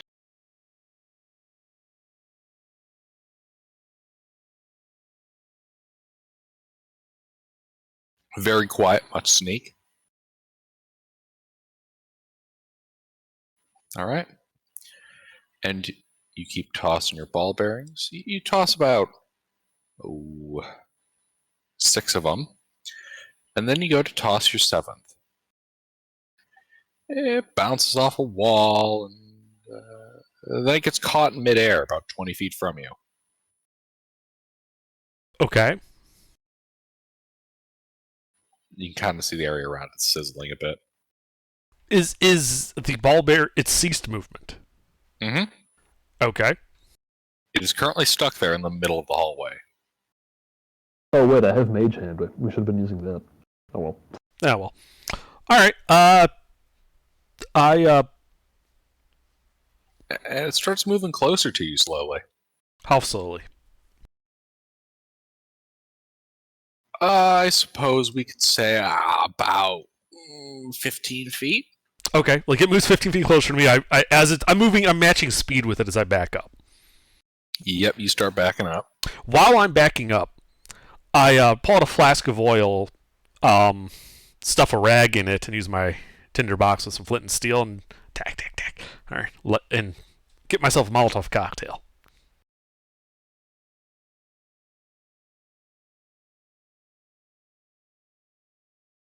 Yeah, you're able to do so. When I'm so we're backing up. Is it continuing to follow me with this Molotov cocktail in my hand? Mm-hmm. Okay. As I back up, I would probably get to about 20 feet from the party, right? Mm-hmm. So this thing's and then I'm going to throw the Molotov cocktail, so that it would land right in front of this thing, and I'm going to say to the party, light it up. All right, time to roll an ish then. Sounds like it.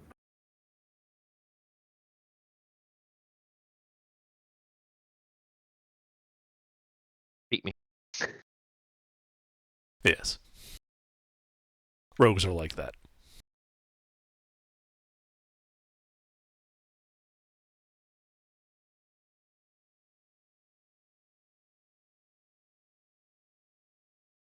Yes, I would never suspected that rogues known for being fleet of foot and quick of finger would beat you in an ish.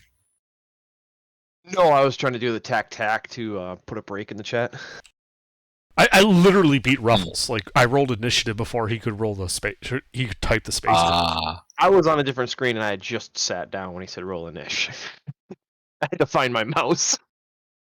Oh, do I need to start putting more dramatic pauses in before I do that? No, it's All fine. right. It's a funsies for us. All right, so I am an Inquisitor. As a bonus action, I can decipher the tactics of another enemy that's not incapacitated. I have to make an insight check versus its charisma deception check. Don't never expect that. Yes, gelatinous cubes are known for being very charismatic. I mean, I rolled really shitty. It might actually succeed on this. It might I have don't know. a I mean, chance. a gelatinous cube's got one hell of a poker face.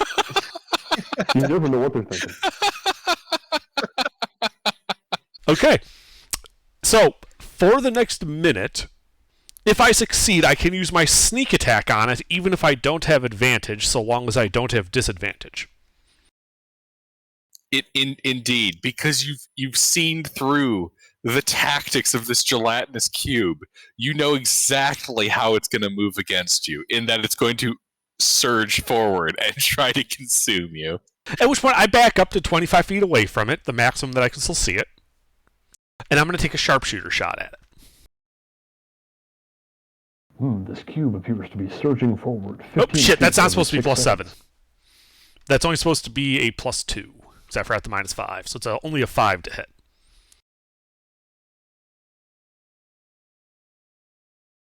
Does a 5 hit? You hit a stalagmite. Oh, shit! Its armor class is 6. Oh. I missed! You actually missed the broadside of a barn. Wait, how did he miss? He rolled a 10. Look, I expected it to zig and it zagged. He used sharpshooter. I called sharpshooter and then I forgot to type the -5. So yeah, it only rolled a 5 to hit. Wow. Because I figured, I can hit the broadside of a barn. But can you? Apparently not. But that was everything. DM slow claps. Alrighty, JB. All right. Distance to enemy.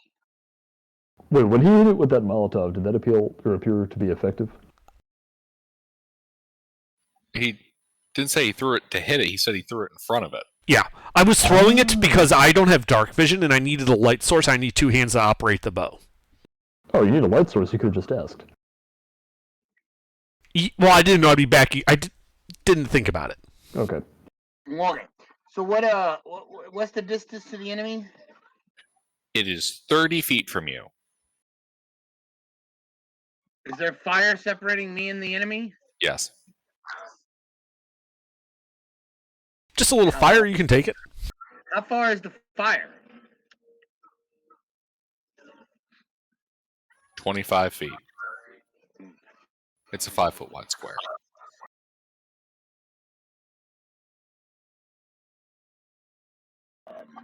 I'm gonna move up.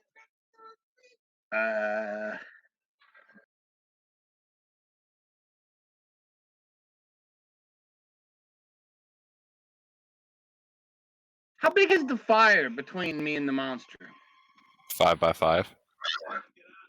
Can I go around it and hit the monsters?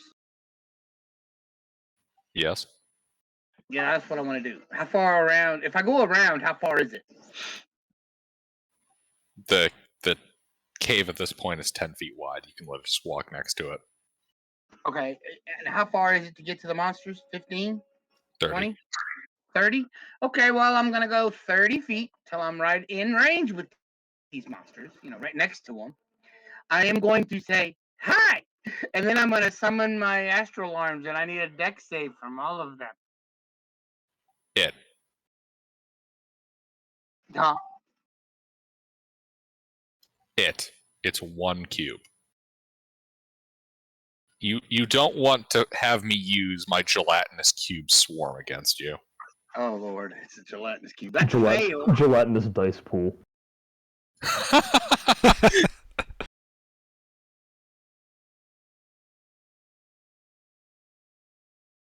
The 20-sided gelatinous dodecahedron. No, it's a swarm of 20-sided gelatinous dodecahedrons. And when they roll initiative against you, the initiative also deals damage. Or their initial roll is also an attack. There you go. Oh, no, it's every time they roll an attack roll, it resets their initiative to that. That's bullshit. Oh, that is bullshit. I didn't want to be right next to him. I wanted to be like 8 feet from him. Okay. That way, you know, I Right. wanted to be 8 feet. And then I'm going to punch him.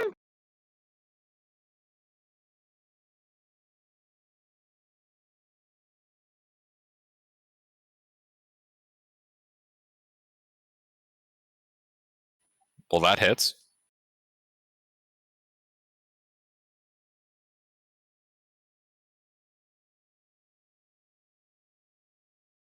Six points of force damage. Alrighty. And then, since I moved, let's see, you said they were 30 feet from me. I moved 20 feet, 22 feet. So that leaves me with. I have 18 feet. I'm going to move back to the party.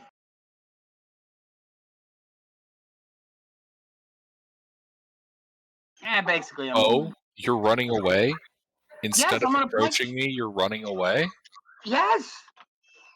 I do not want to touch the thing. That's why I'm going to touch it from a distance with my force hands. That it can't suck up because they're not real. Uh-huh. The Joseph Joestar secret technique. Indeed.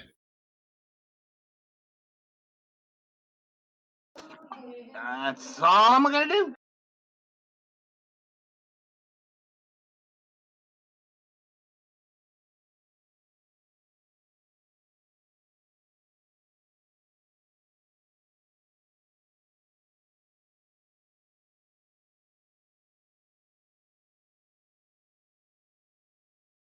Alrighty.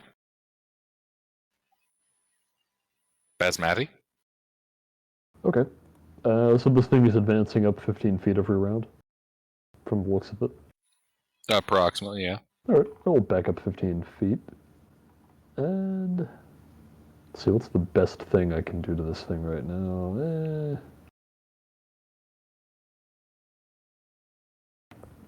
I'm not going to risk the familiar on it. I'm just gonna Eldritch Blast it. Why not?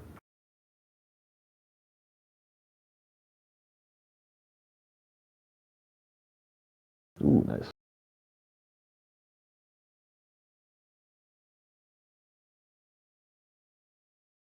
All right. I'm guessing I hit with the 23. You do? Okay.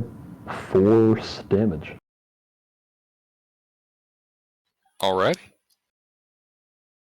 Yep, you blast it. Mm-hmm. Looks like it took it. Ripples a little bit. Nice. Does it appear like any more or less effective than I would expect, or? It just looks like it worked. Okay, that's it. Alrighty. Goo. So I'll be at max seeing distance. 25 feet. And then go pew pew. Alright.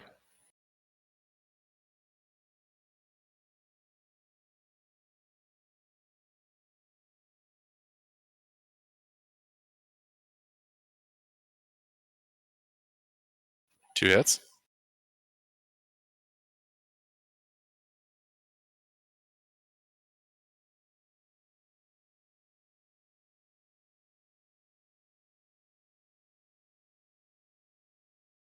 I'll re-roll the 1.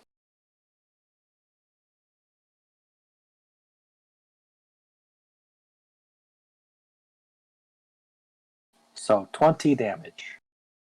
Alrighty.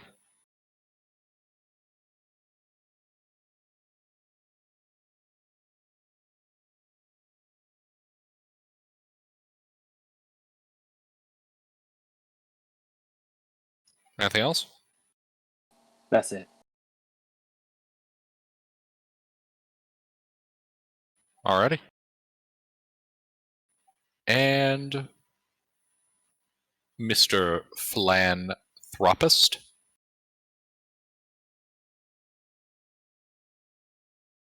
Well, Ruffles. I'm going to go up and chuck one of these spears at it. So 20 feet throw.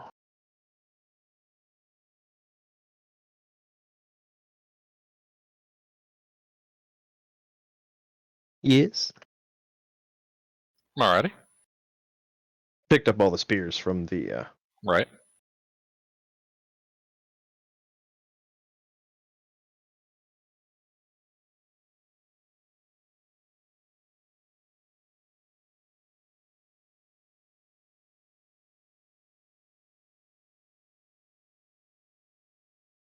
Stabby, stabby, fly, fly. Indeed, that hits it. Yep.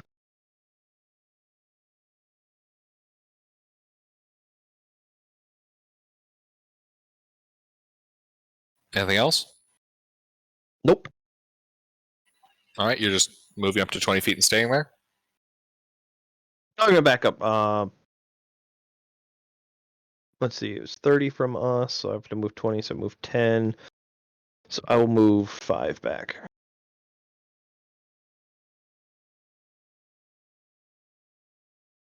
Putting me 25 from it, I think. Alrighty.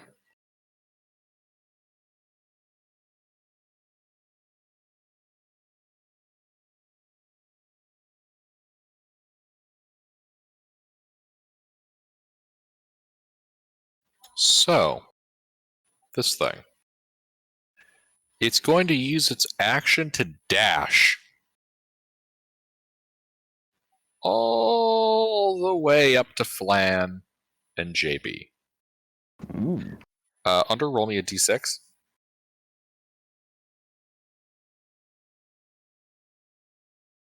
As it takes 2 points of fire damage, smothering out the flames.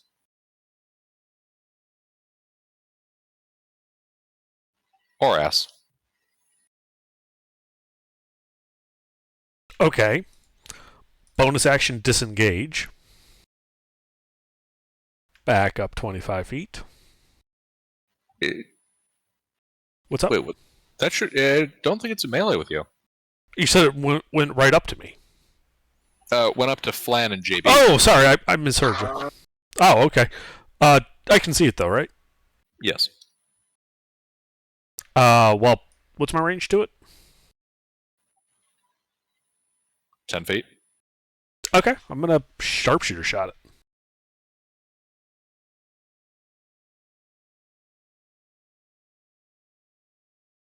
Hey, I hit it this time. You do, in fact, hit the broadside of the gelatinous barn. I'm gonna re-roll the 1. So that is 28 piercing. Yeah, so you know how, like, fat will congeal in, like, certain meat dishes if you put it in the refrigerator, and then if you break that layer, it just kind of all begins spilling through? Mm-hmm.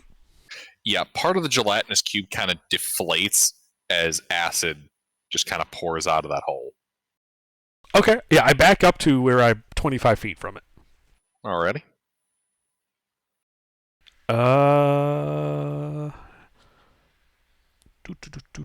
Is there a place I can hide from it here? Yeah, there's some, well, stalactites and stalagmites. Okay, I'll use my bonus action since I haven't used it yet to hide behind a stalactite from it. Mm-hmm. Alright. Stealth of 22. Alrighty. That's me. JB? I suppose I want to move away from this thing. You're currently in melee with it. Are you sure you want to do that?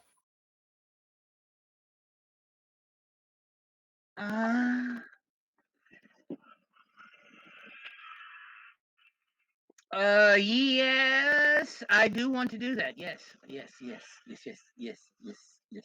Okay.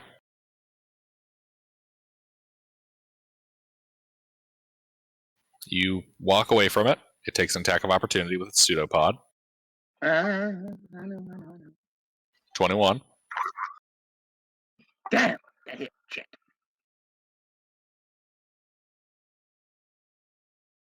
And you take 13 points of acid damage. Okay. But you successfully back restrained? up. Oh no, I'm not restrained. Good. No. 13 points. Okay, that's.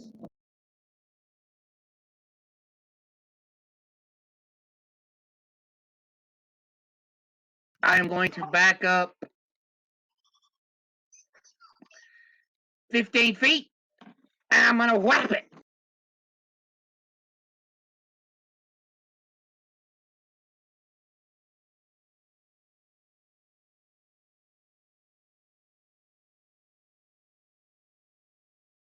Three hits.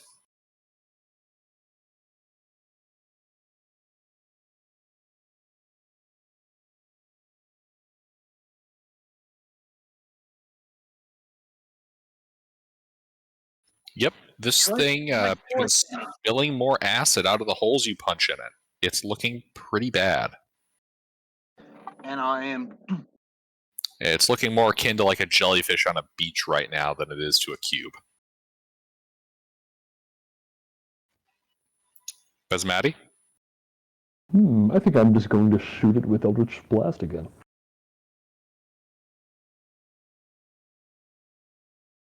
Ooh. Another force damage. All right.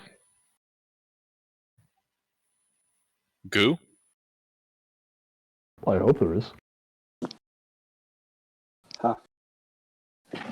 Alright, pew pew.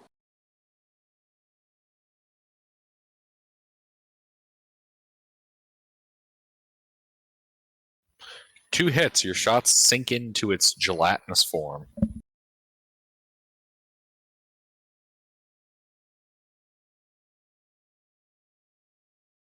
Reroll the 1.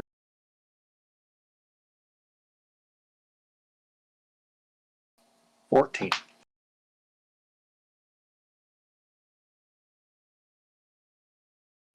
Also back up. So I'm 35 feet away. Alrighty.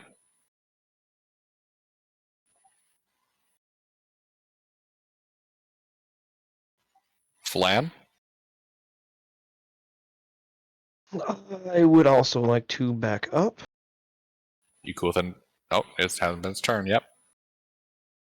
Alright, yeah, you back up. And then I will chuck another spear at it. I'll just stay parallel with JB.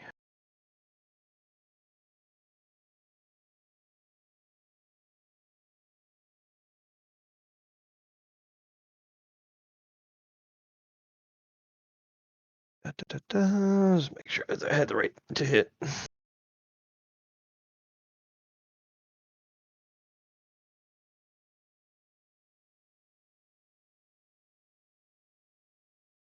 Stabby stab. Alright, that is enough to kill it. The hammer blow causing acid to just burst out of holes, and it dies. I was chucking the spears at it, so I don't have to worry about the acid damage. Oh, that's right, the hammer. You know, it doesn't damage the hammer, right? Philanthropist doesn't think of that, though. Fair enough. Yeah, the spear sinks in and it dies. There's now this jellyfish-like scheme sitting on the cave floor in front of you. The cave smelling of hydrochloric acid. Hey, Basmati, you said you could give me a light? I could. Where would you like it? Could you make it... Is it the cantrip? Yes. Could you put it on this ball bearing, please? I put light on the ball bearing. That way I can put it in my hand and just by opening my hand control how much light. Yeah. And then I think we resume our 25-foot toss ball bearing, 25-foot toss ball bearing. Just in case you decide to put 2 of these in here.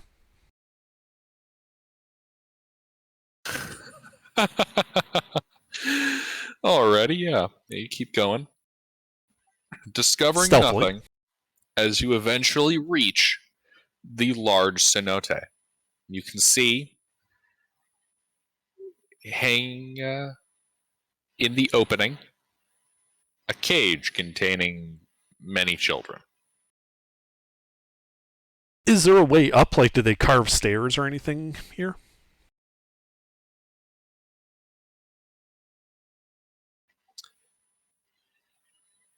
You do not see any carved stairs, but you do notice that the walls and stonework of this cave will look to be crude idols and fetishes kind of strewn about and hung on them, with, instead of stairs, what you are seeing are some vine nets that look like they're used for scaling.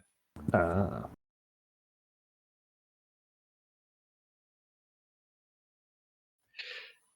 Give me a perception check as you look around this room.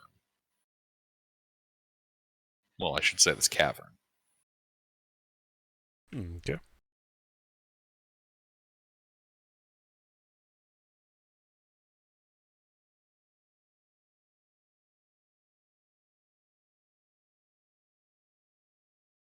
Yeah, you notice in the middle of the cenote, amongst a bunch of plant detritus, you notice a big green wet lump, which originally looked kind of like a rock, but you realize that it is in fact more than just a rock. Is it the giant toad? As rocks don't have an eye stalk sticking off the top of it with 3 eyes attached to it. 3 eyes attached to the stalk. Let me get you a partial image. Oh, I know what this is.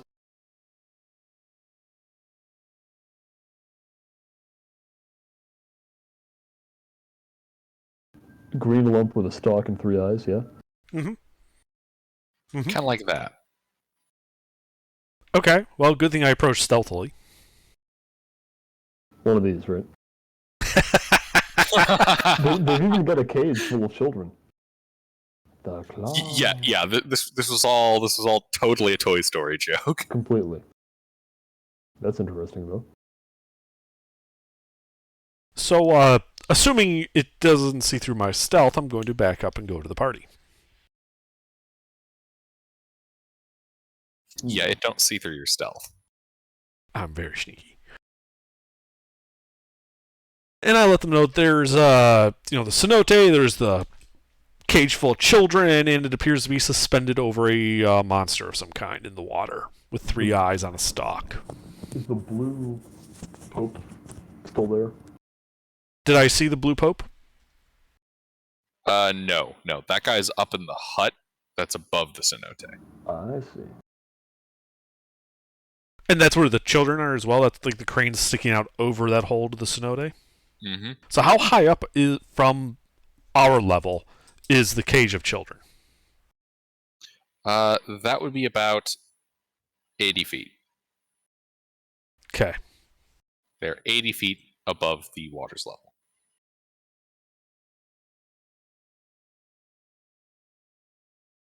Wait, from you said? Yeah, like above we're on the water level, right? 80 feet, yeah. We're at the water level, right? Yeah. So it'd be 80 feet. Well, it's 90 degree. It's straight down. It's 80 feet from them to this creature. Yeah, that's what I meant. Altitude. Yeah, for you guys are like 80 feet from the creature, so determine the hypotenuse. Right, but we're also back in the tunnel by like 25 feet. Yeah, there's that too. I'm describing it to them because we don't have direct line of sight at this moment.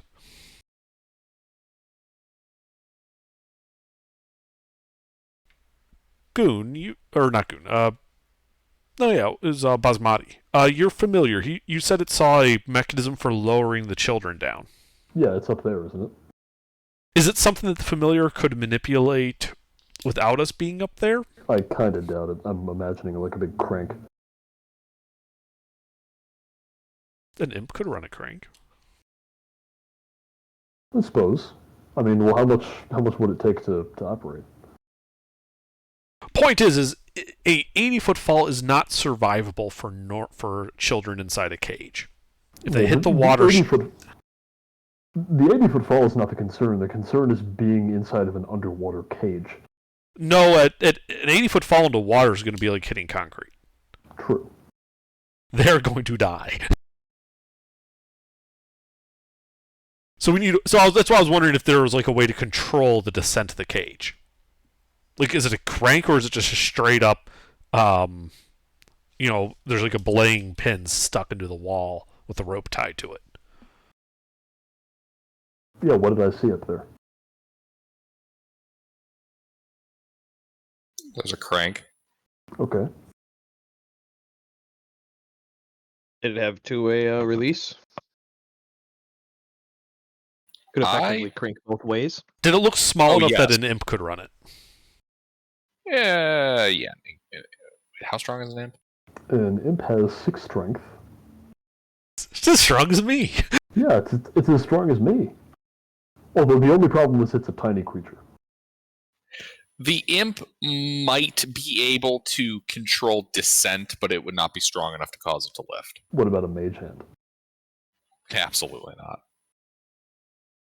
Well, that's what we want to do is control descent. So first you got to deal with the mod. Can't lift it back up. So I'm thinking, Bismati, is you take your invisible imp, you get it up and into position. We go in, we kill the monster, and then have it, start lowering the children in a controlled manner. Well, then we rescue the children and we run for it. Then we don't have to deal with a village full of angry frog people chasing us.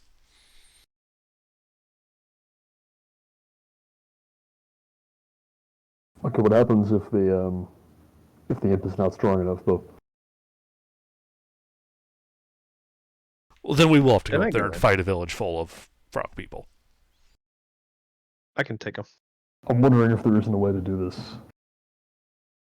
Oh, well, I mean, we're going to have to fight the blue guy no matter what. That's part of the deal, right? I guess it depends on how loud he's going to investigate noises coming from an 80-foot deep pit behind his hut. Well, you're not thinking ahead, though. Like, even best case scenario, we rescue the children and get out of here, they're just going to kidnap more children. Good point. Gilbert, are we being paid to rescue the children or to ensure that they can't be kidnapped again? Well, they, in a purely legalistic sense, they requested that you rescue the children, and if that's no longer possible, bring vengeance upon the bullywugs. I say we rescue the children and then deal with the problem. Sounds good to me. So yes, in a very technical sense, they'll pay you for one or the other. It didn't really occur to them at the time to be like, also wipe out the village. Well, I mean, we can do both. I don't think it'd be that hard.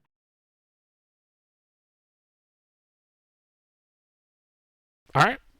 Yeah, so we rescue the children, we get them into this cave where they're safe, and then we go up there and murder the village. Sure.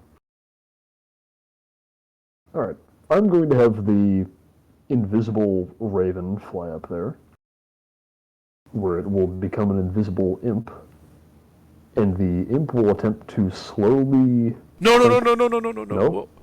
We gotta kill the monster that you're lowering them into first, or otherwise it's gonna eat them. Oh, right, I forgot about the monster. Yeah, we should probably deal with that first. Never mind, I don't do that yet. And the imp can be on watch at least, and... Right, the imp is standing by so that when this thing dies, you can then have it drop it down. Yeah. And also alert us if, Flan said, if it alert us if anything goes on up there. Like if they suddenly decide to bring in a battalion of archers to start shooting down the hole.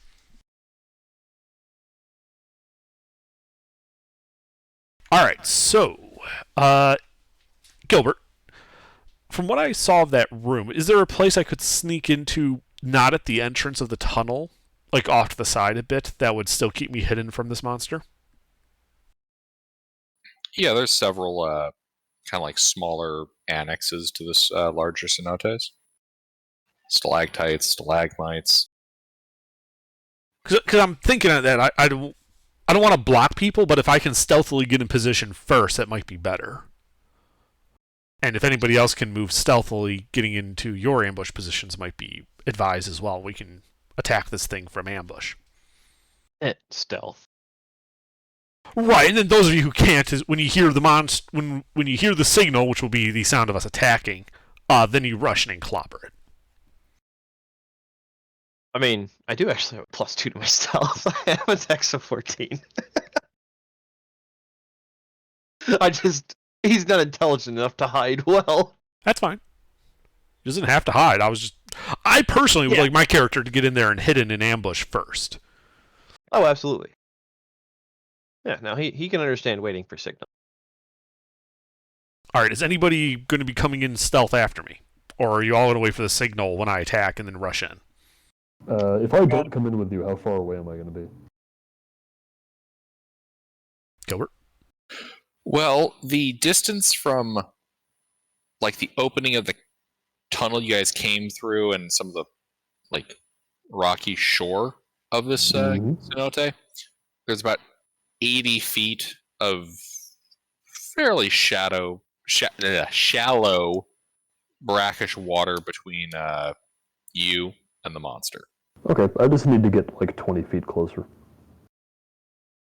Okay. That's as far as I'm going. Yeah, there's kind of a lump of stalagmites. Yep. Alright, so I guess I go in first with my stealth to try to get in that hidden position. Alright, give me a stealth Sounds check. like it.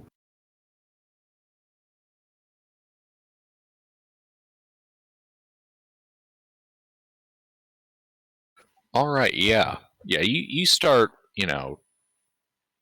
parkour, Tomb Raidering your way across a section of the cenote. Getting over to that vantage point. And as you do, you see this eye stalk kind of rotate and look at you. And the creature begin to stand up in the water. Aquatic plants kind of, sliding off of its rubbery skin. Well, this was more perceptive than I thought. We're attacking now. Hold up. Do not put that dash in yet. It has 3 eyes. Can't stop me. It looks like this. Uh-huh. I continue my pattern as a one-shot DM. Very nice. Fuck you, die.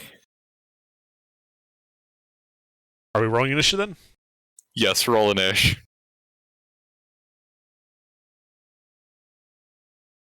Oh, now I get a 16. What is that? That's a froghemoth.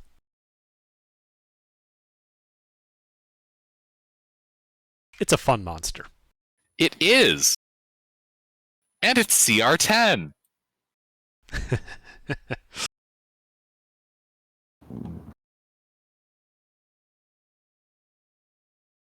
Gilbert, the type of DM who says that it's just a police call for a robbery at a convenience store and then immediately puts a tactical nuke in.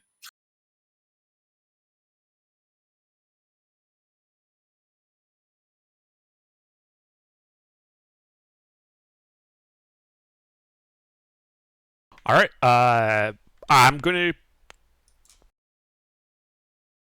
take a sharpshooter shot at it. Fuck it.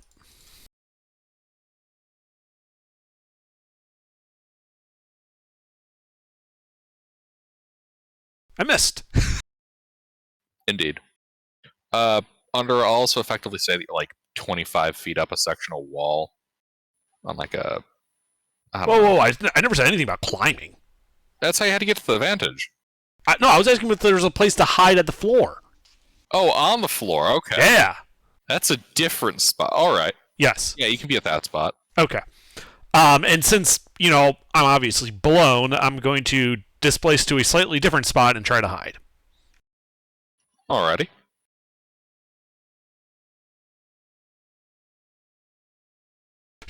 I think I broke contact. Goo? How far am I? 80 feet. Alright, I'm going to... Can I get closer? Or is that like... Wait, 80 feet? I thought... Wasn't it like 25 feet from the entrance of the tunnel to the thing, I thought? Or did I mishear you? Misheard. Okay. So it's 80 feet down, right? No. Across. You're in the cenote with it. It's 80 feet across from you. Ah. The cage is 80 feet up from it. Well, I will move 30 feet closer. Alright, yeah. You run into the cenote water. I mean, I'm not, like, gonna get, like, swimming or hard ground, am I? Rough current. What? It's a cenote. There's not much of a current here. Oh, I thought it was... It's just shallow water. No, it's not shallow. No, it's not. This one is. I mean, maybe this one is. Cenotes are typically very deep.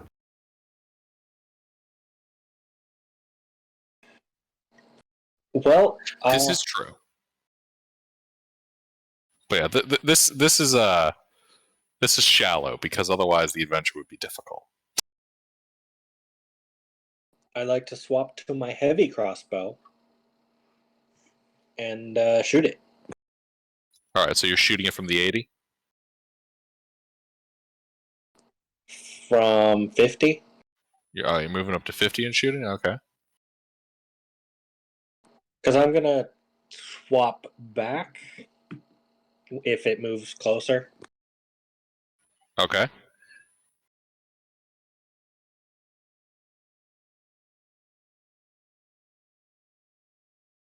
Yeah, so you're about like knee deep in water at the moment.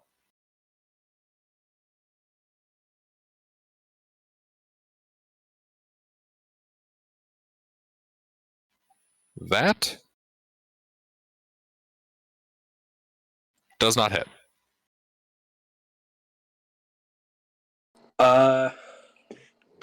Action surge, shoot again.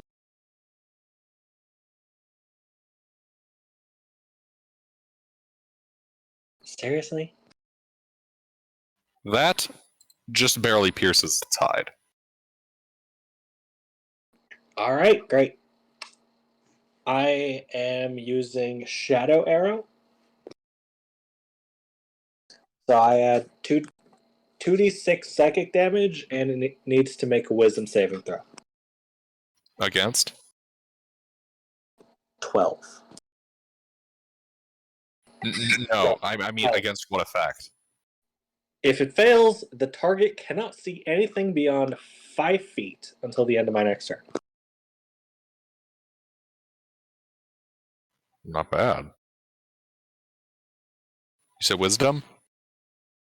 Yes. Huzzah!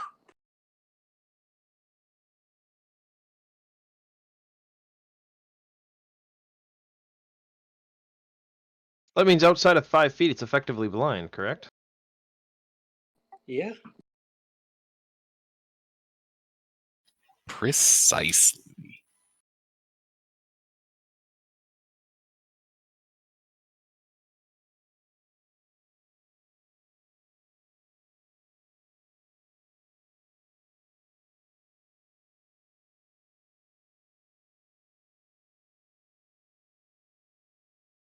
So 22 damage, and that's it. Alrighty.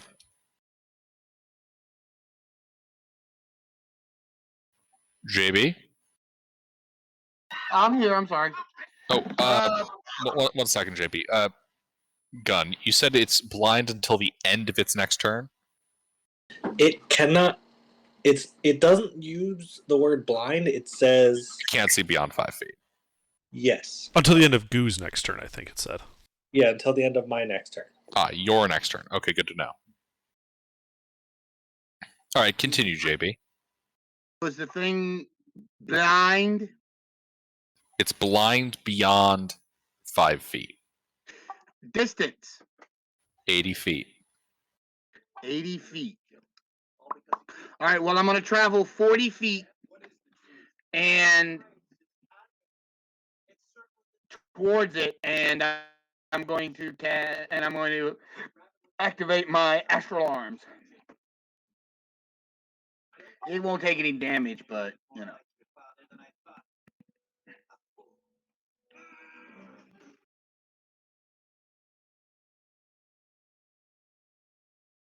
All right.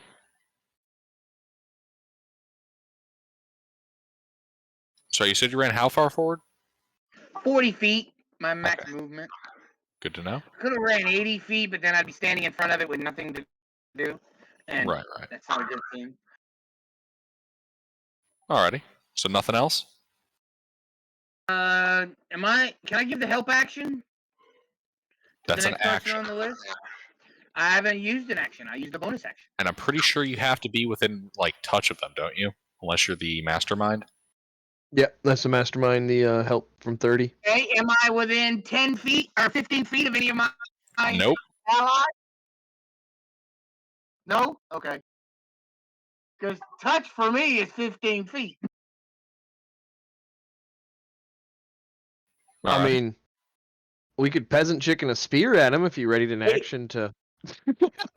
I moved up 30 feet. He moved up 40 feet. Wouldn't that put him 10 feet from me? Oh shit! Yes, that would.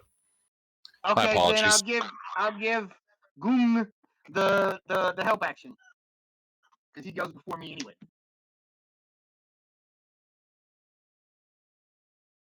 All right, Basmati. All right.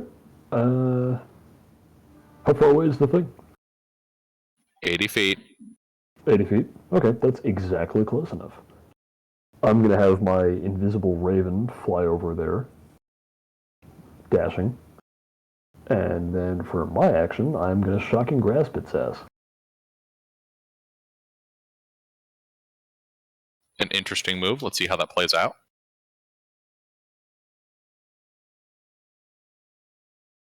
Do I hit on a 14? You do. Ooh.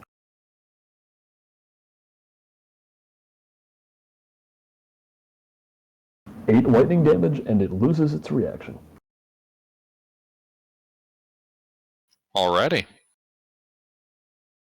And that's it.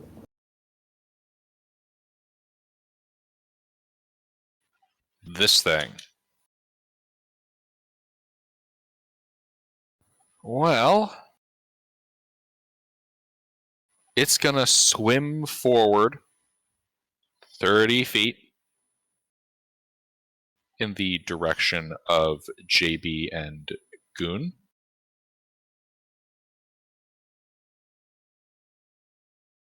Will that trigger an attack of opportunity from my invisible raven? It will. Okay, we're going to do that. Now I get to use this thing's actual attack that I haven't used yet. Ah, the good old peck. Now, before it attacks, I believe it is still invisible, so it should get the advantage.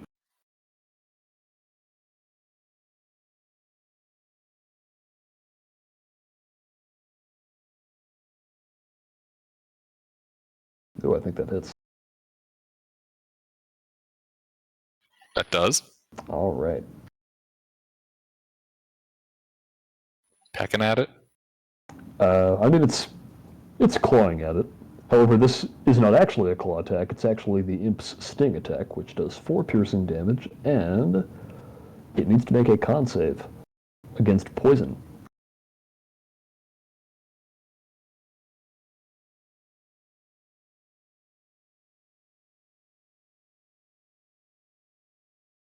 There's a 9 missing on that. Plus 9? Yes. All right. As I accidentally hit enter. Well, unfortunately, that is high enough, so it only takes half.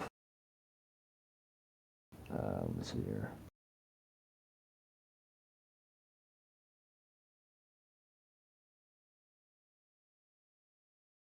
Yes, only 3 poison damage. Alrighty. Well, it's going to lumber up.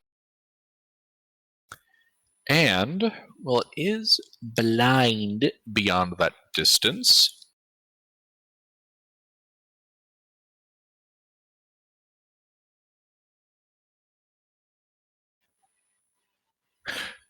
Actually, here's a little tidbit that I missed. This thing lumbers forward only 15 feet. You can see little bits of lightning arcing across its body.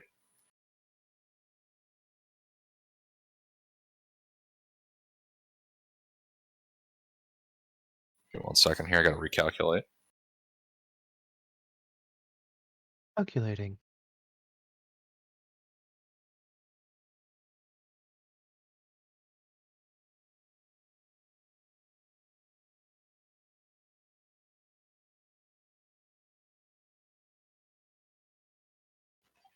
Alrighty, that actually... Fuck, that was a good call. It's gonna dash up into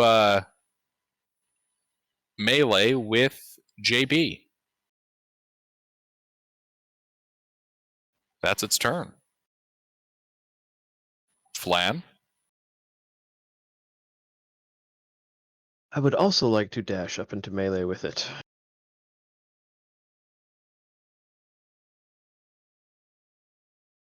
Possible Run stand in forward front of 40 JB? feet.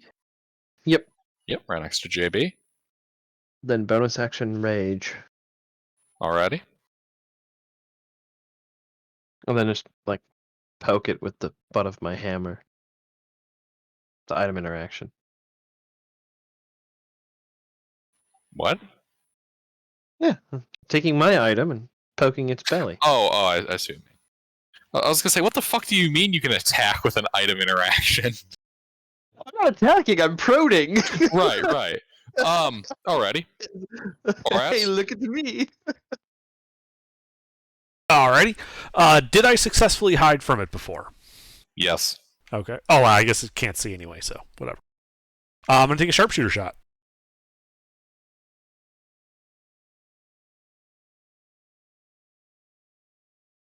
I don't think that hits. Nay. It sinks into a section of the tentacle, but it looks like it didn't actually do anything. Mm-hmm. Have you inquisited this thing yet? No. Probably should. That way you don't miss the sharpshooters. I mean, I already have advantage. It would let me do the sneak attack damage if I hit. I'll just displace and hide. Alrighty. Goo. Swap to hand crossbow and then bang bang. Alright, so you just... Okay. Wait, with the item interaction stuff, isn't it an item interaction to stow and then another one to draw? Well, I believe it is, but we've sort of been hand waving that. I mean, he could just drop it and draw. Yeah, that's the other thing. I mean, you could have tactical vest strap on it too. No, we are not getting tactical with our medieval stuff. Okay, can I have it on a string? Alright, so what are you doing, Goo? if I gotta drop the heavy crossbow, I will, but I'm switching to the hand crossbow. Alrighty. Yep, so you drop the heavy in the water, pull out the hand.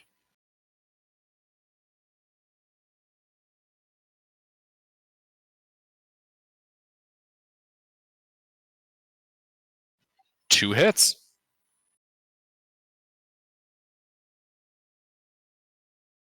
And then shadow arrow on the first hit. because the crit doubles that damage too.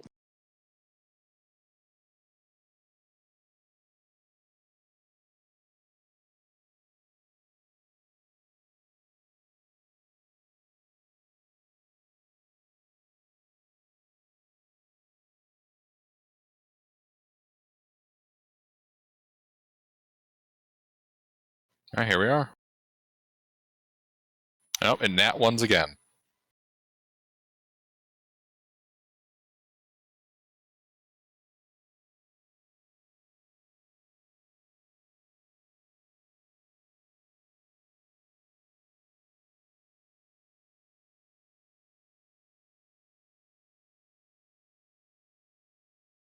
And then I'll re-roll a 1. Jesus fuck. So 42 damage. So that's... Fuck. Yeah. Wait, what's that last d6? I re-rolled the 1. No, the one before that. So you have 3d6 plus 4d6 plus d6. So hand crossbow gets an extra d6 crit on melee. Oh, on melee. What?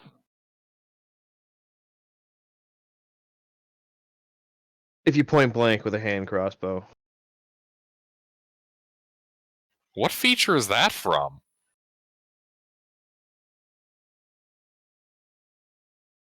Okay, Piercer gives... If I deal piercing damage on a critical hit to a target, I can roll 1 additional damage die. Mm-hmm. Ah, okay. I was gonna say, what the fuck's that part about hand crossbows and melee? What? I don't know why, because this just auto put it in for the feat, but I don't know why it specifies in melee. Huh. Piercer doesn't. That's weird. Alrighty.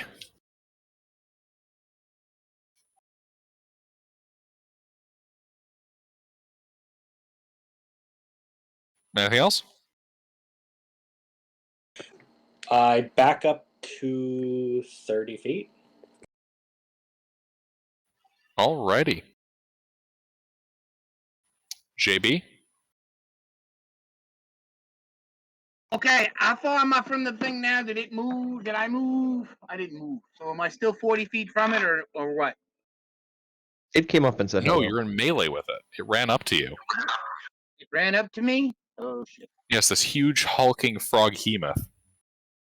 All right, well, then I'm going to hit it. Alright. You have 10-foot range, right? I have 15-foot range. Well, if you are 10 foot or 15 foot, you get advantage because it can't see you. Yeah, back up. Oh, okay. But that is a risk of, it hitting you as you back up. It does have some pretty big tentacles. Yeah. You know what? I'll take that risk. I'm going to back up. Alright, you go to back up. It tries to snatch you up with its jaws as an attack of opportunity. And because that's within the 5-foot range, because that's the range of that attack, he can see you. For now. Alrighty, here we go.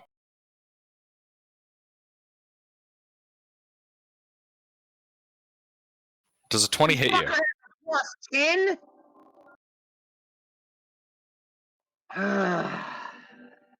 It gets a +1 first CR. Oh god, that would... Oh fuck, that would be...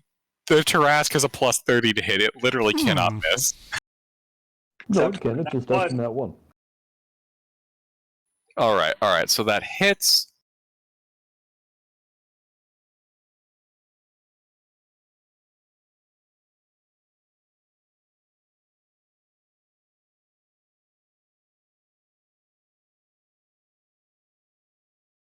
Bangbot? Then if I can't get away, then I'm going to beat the hell out of it. Bangbot? What are you talking about, Gilbert? It responded. It did 24 damage. I got nothing. There we go. Now I got something. Oh, that's funky.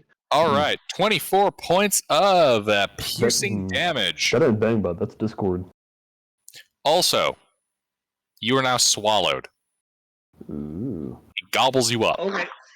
Okay, well, I'm going to punch my way out of it then. You are blind and restrained. Okay. Looks like you're not going to punch your way out of it then.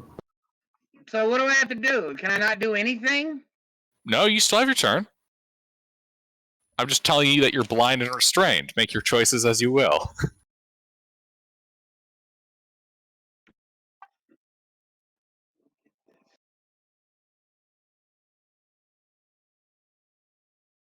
Restrained gives me a disadvantage on my attacks. Yeah, but so does blind, so. Yeah. Yeah. But I mean, Well, it's not going to be hard to miss him. I am in its stomach. I mean, if this is how it usually works, if you punch it from the inside, you can make it cuff you up. Yeah, but it's not so much the attack rolls and the ability to miss or not, it's your ability to hit. Can you hit hard enough being restrained inside the stomach? Yeah. Okay. All right. Just like trying to throw a punch underwater. Doth thou resist?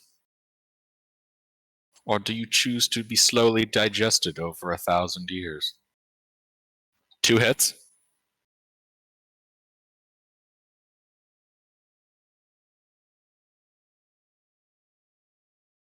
Nine points forced. Alrighty.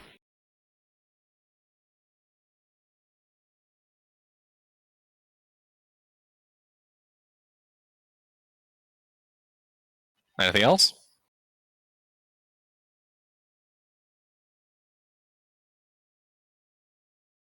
I got swallowed. No. Okay.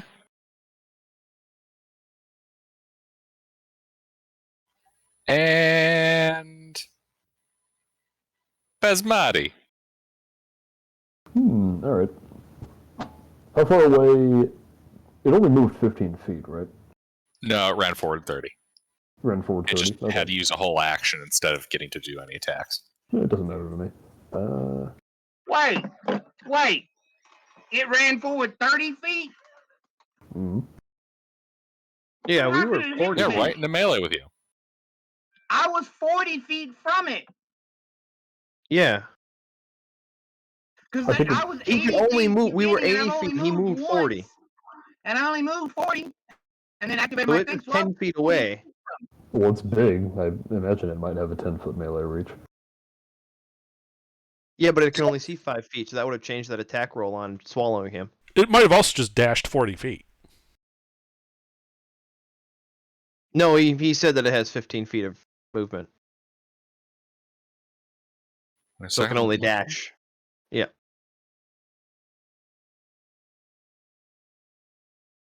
It started 80 away from the party. 1 second, let me look over the math here. Yep.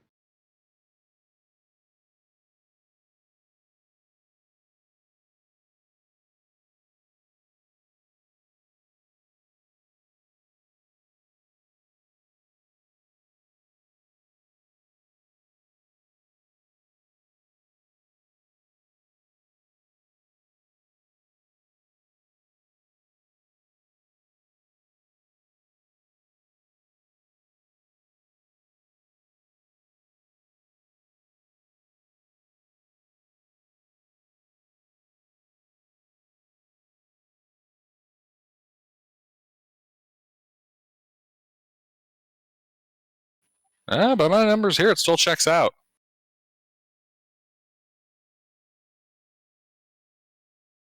Okay, explain how. He ran forward 40 feet. That's out of the 80. This thing, on its original turn, because this is round 1, runs forward 30 feet. Hold on here.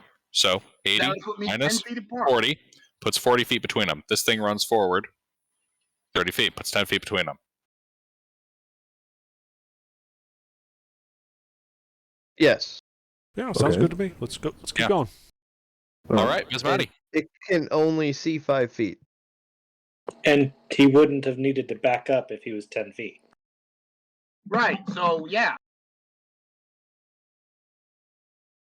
so I wouldn't have got swallowed. I see your point. Yeah, because you're trying to play on the blindness. Yeah, that 5 feet is very important right now.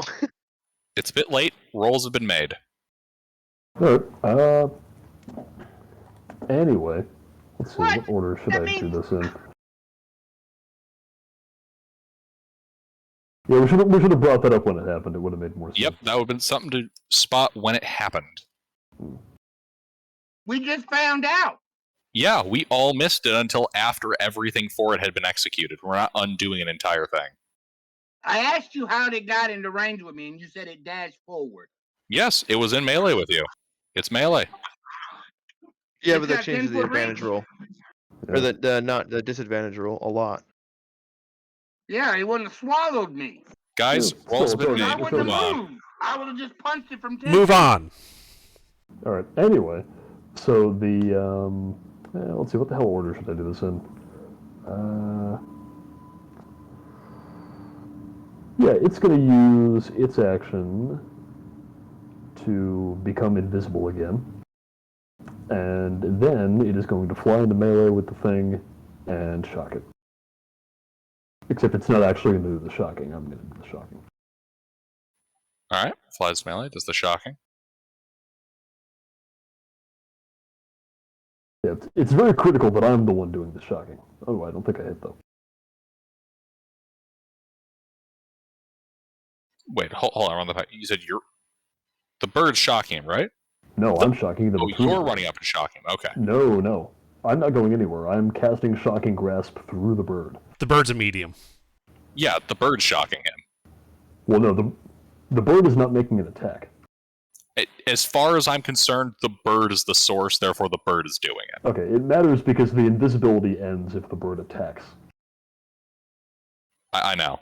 Yeah. All right, anyway. Look, because if you say you're doing it, I'm going to assume that you have run up. All right, I have not run up. Anyway, I shock it through the bird, but it looks like I miss, so that's it. Alrighty. Goo? Bang bang.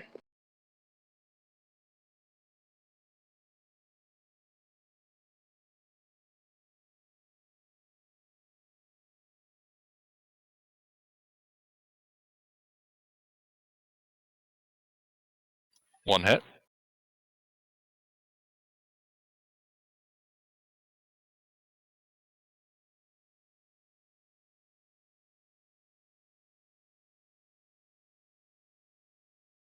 Just 11 this time. Alrighty, this thing is now bloodied.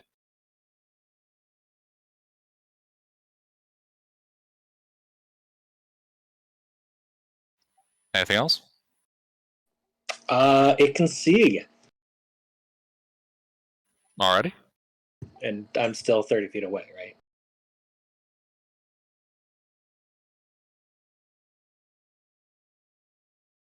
Regardless, I'm 30 feet away now. Yep, let's see, because the initial shots would have been 20. Okay, so you're backing up to 30 feet from it? Yeah. How about this? That way we're clear on distances. How far do you want to be from this thing? 30 feet. Okay. You back up 10.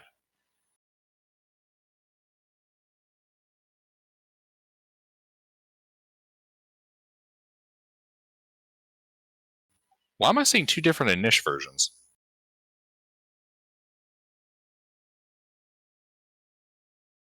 Because someone copied an older one.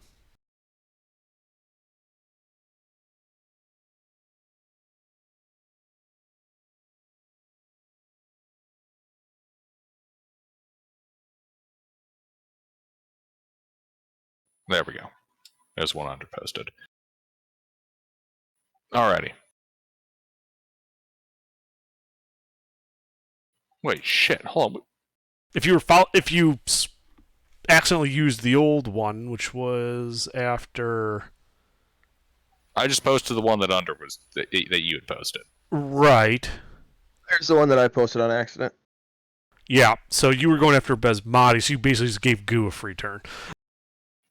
Ah, shit. Okay. You just slotted him in between Basmati and yourself. Alrighty. Okay, so we got ours. You got Basmati. Goo. Okay, so we're at Flan. Okay. Yep, that was my bad. Wait. No, we're at DM. Oh, we're at We're DM. at DM. Okay. Yep, we're at DM. That was my bad. I had the wrong one. I was gonna say, didn't I'm looking at realize them like, wait, fuck, I really screwed up the Inish. Alrighty. No, it was only 2 turns flip flop from each other. This thing. So.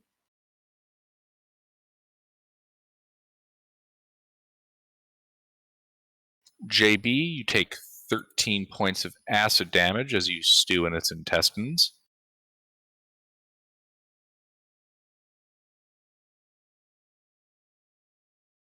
Alrighty.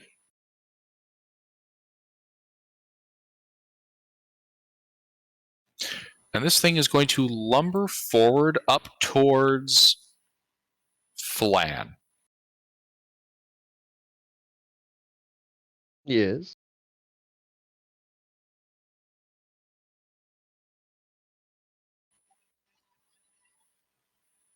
So, let's see here. Let's start by firing its tongue at you.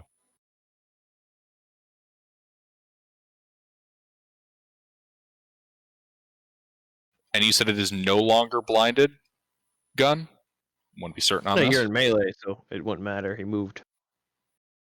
But yes. It ended. I want to be certain. It ended on his next turn, which actually shouldn't have happened. Oh yeah. His turn went, so technically it did happen. The initial order getting screwed up. You gave him a free turn, which means that it ended a little earlier than it should have, but it should have ended then, since he got to do the damage on his turn. Basically, it ended like 2 people instead of 1 person. Okay. Yeah. 21. Does that hit you? Yeah, that hits. All right. I need... Barbarian, not a paladin. Fair enough. I need a strength saving throw from you. Oh shit, it's going to Yoshi you. Yes. Try. And you resist being Yoshi'd. And so now it's going to try to beat the living fuck out of you with its tentacles.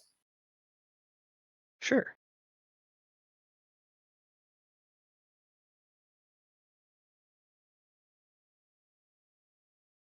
One hit. Alrighty.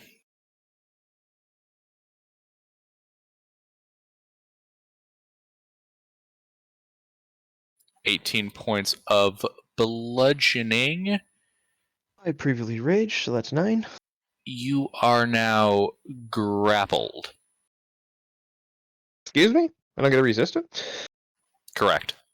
There is no resisting. Oh, yeah, It is it's the simply hit. grappled. Yeah, it's the... Yep. Okay. And then it will attempt to eat you.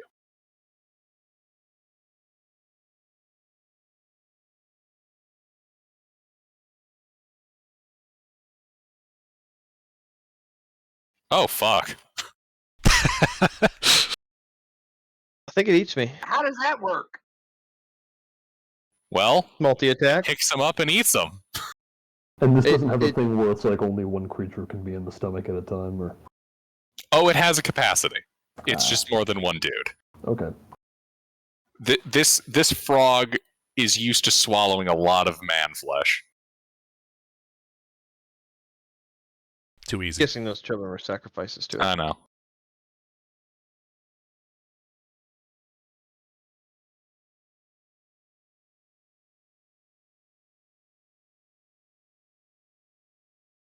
Alrighty. 40 points of piercing damage. You are now blind and restrained. Yeah. Also, you find JB. I give him a poking stick. Flan? I take out my own poking stick.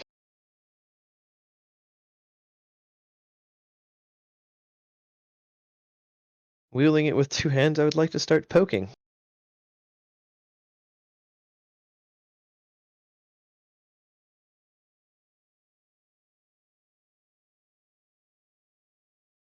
All right.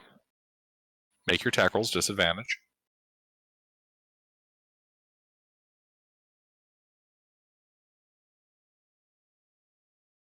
Hit.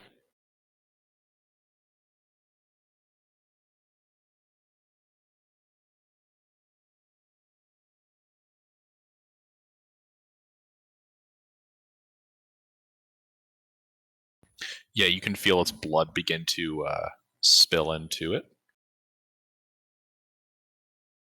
I'm making an effort to make an exit hole. Actually, 1 second here. That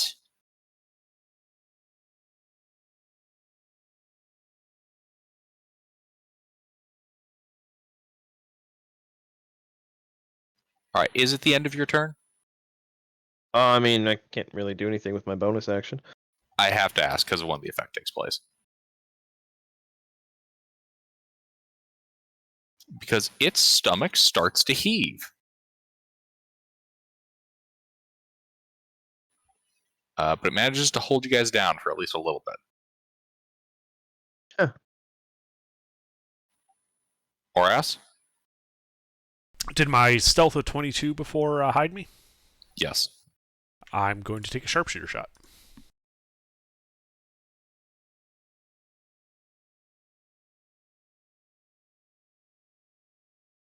Well, that hits.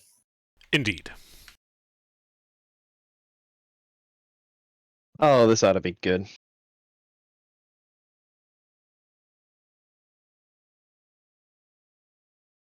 I do get to reroll one of these d6s. Okay. Don't forget the extra one. I didn't. Gonna reroll the one. Very nice. So that is a total of 42 piercing damage. Yeah, your arrow is now sticking out of, I'm going to go with, like, 2 of its eyes on that stalk.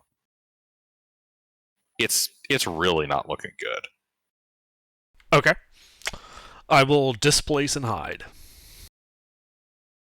I like how we both got 42. Man, you fucking like hitting this thing's arteries and shit. Goo? Pew pew.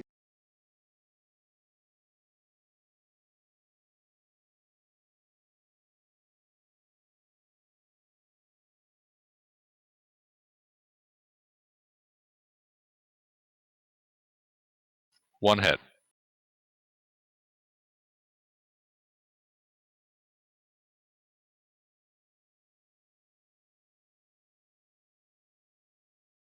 At least I'm rolling high on damage. In fact, I'm rolling higher on damage than to hit. Alrighty. Anything else? I am 30 feet away. Alrighty. JB. I'm gonna punch this thing. Alrighty. Tear my way out of it. Indeed, its stomach cavity is currently filling with a fair amount of blood. You guys seem to be giving it a bad case of the ulcers.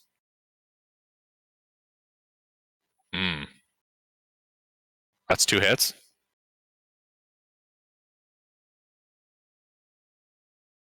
Too bad that second 20 couldn't come one sooner. I know, right? 8 points of force damage. Yeah, you're starting to pound into its internal organs. You can hear its breathing get heavy. I'm done.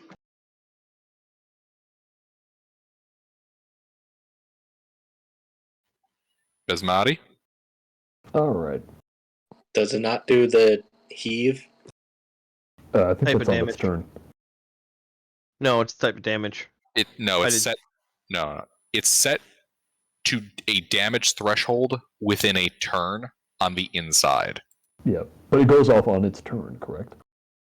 No, there's a damage threshold, so it must be 12 or higher because I hit it for 13 damage. I'll tell you this. So if he and I were to change,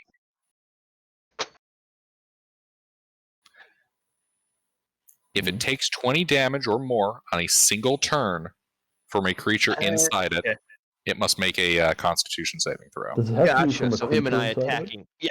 So it'll happen on my turn again. Oh. So, in a very technical sense, it could be interpreted in a single turn from a single creature, but That's lame. Yeah, that's lame. So I choose to go with the option where if Single JB round.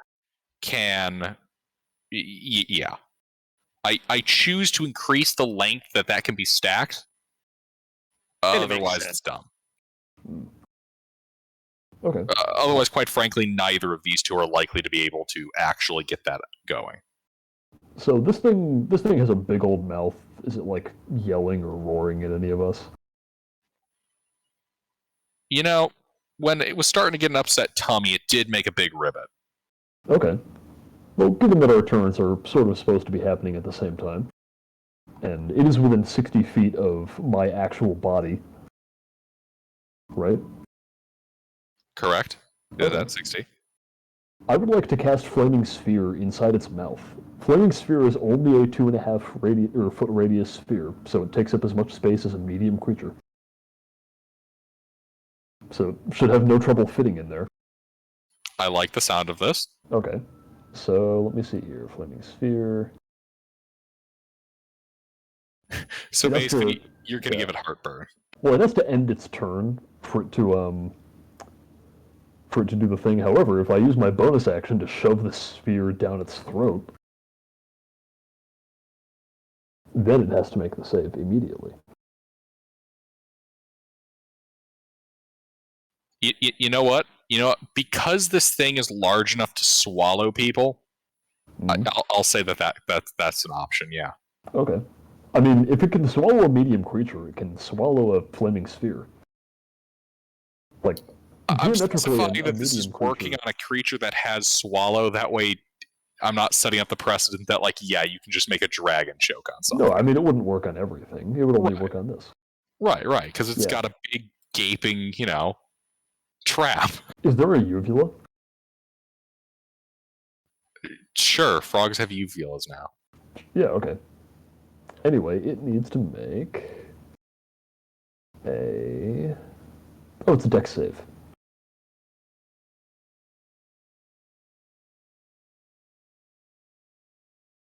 Alrighty.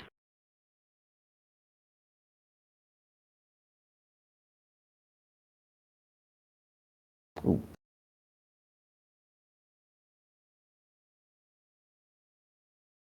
Alright, well, it's only half damage then. It is...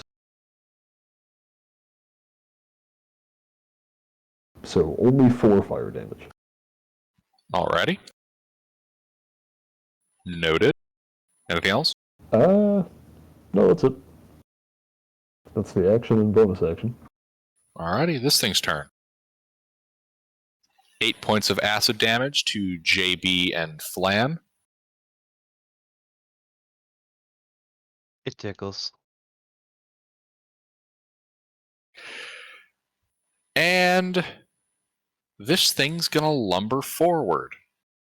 Triggering an attack of opportunity from my invisible... Correct. Yep. Let's see here.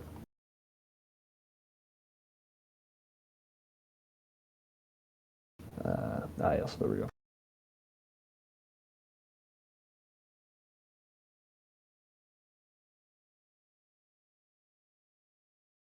Hey, there we go. Mm-hmm.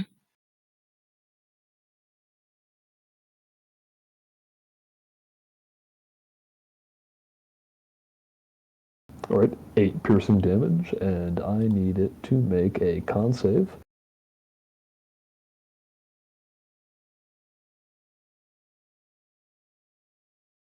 Yep, so it's only going to take half of...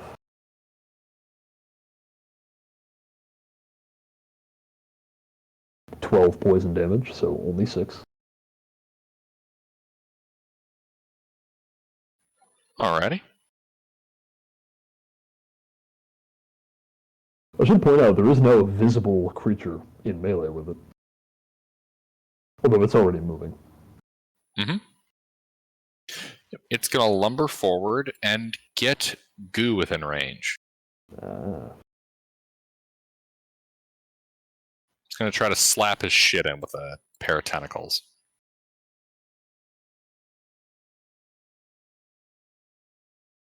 Can do that and dash? It's not dashing. He's walking forward. I thought you said his speed was 15 feet. It was. Oh. There was a specific event that occurred that reduced it. 2 people! Nope, not how that works, mister. Wait, so how slow is it? How far did it move? Actually, wait a second.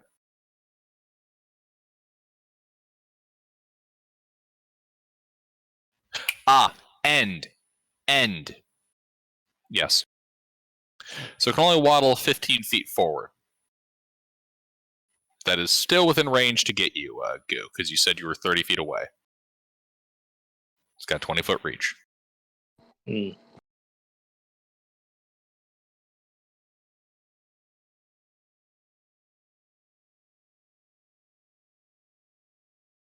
Either of those hit? No. Actually? 19 AC, baby! How'd you pull that off? Studded leather, 5 decks, shield. You were using a shield and a heavy crossbow at one point? I thought During it this was a handful. combat? Which takes an action to don or doff? A shield takes an action? Yeah. There's straps on it. Anyway, let's not worry about that now. Yep. Alright, so both miss.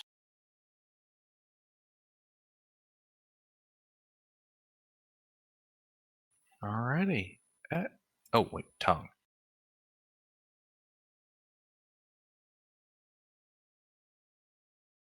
Can still do the tongue. Alrighty, so give me a strength saving throw as its tongue lashes out at you.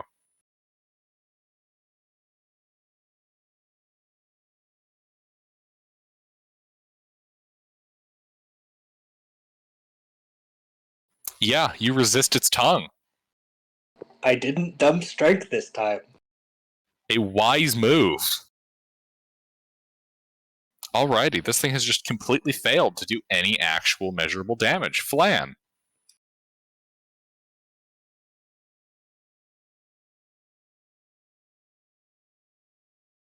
Flan?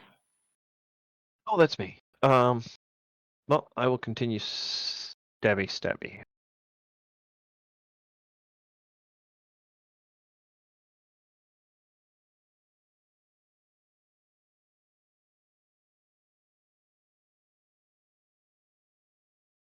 That hits?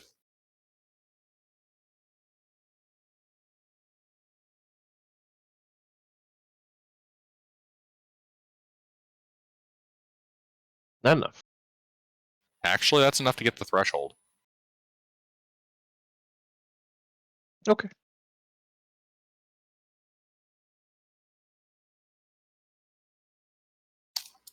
And is that everything you can do? Yeah, I can only make an action. I can't really move or do anything, so.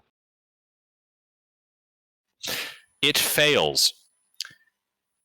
And in a massive stream of vomit, JB and Flan are spilled prone into the water. Blood and vomit now distorts the already nasty water. Horace? Alright, I'm guessing my stealth was successful. You are correct. Sharpshooter. It's horrifying.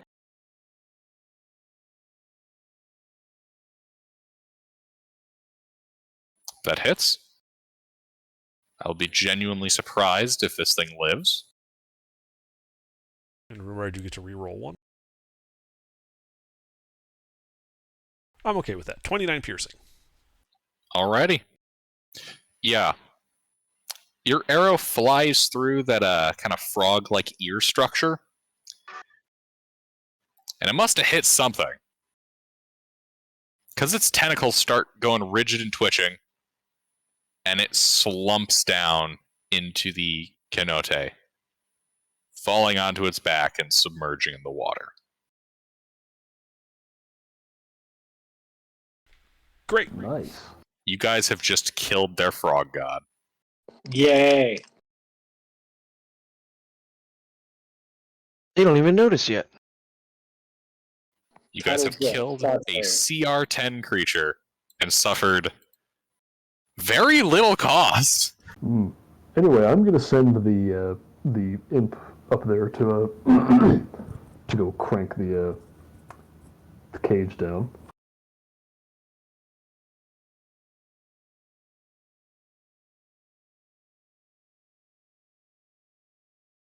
Indeed. The imp goes up, begins cranking. Actually, is the imp invisible? The imp is invisible. Nobody can see it cranking. Alrighty. Good to know. Could see a couple of a bullywug patrol pass by. Mm-hmm. Yeah, just like a nice slow crank, like, oh no, it's too loose. Nah, they just think their god is doing it. With his god. Yeah, God must be hungry. He's feeding himself. I mean, these guys just don't notice. They're not close enough, and their PP isn't high enough. Maybe they should take some pills for that. Man, I don't want to see frogs do that. maybe we should something chemicals in the water, something turning the friggin' frogs gay. So that's what was going on with the frog hemoth. Alrighty. Yeah, you start cranking that down till eventually the cage is water level.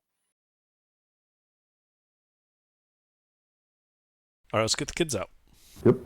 Who here can break this open? I know somebody's got these. I mean, does it have locks? It's gotta have a lock. Could just be like a dog cage latch. It sounds like it's a wooden cage. Oh, okay, we'll just open it then. Look, the security method was big fucking pit. They didn't bother with things like a lock.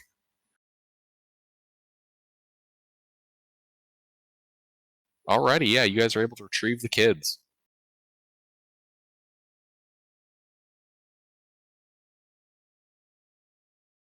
Alright, I think we go back out the way we came. I mean, we've solved the problem here. They have no reason to kidnap children anymore. works for me. We start herding the ankle biters out the cave. Indeed.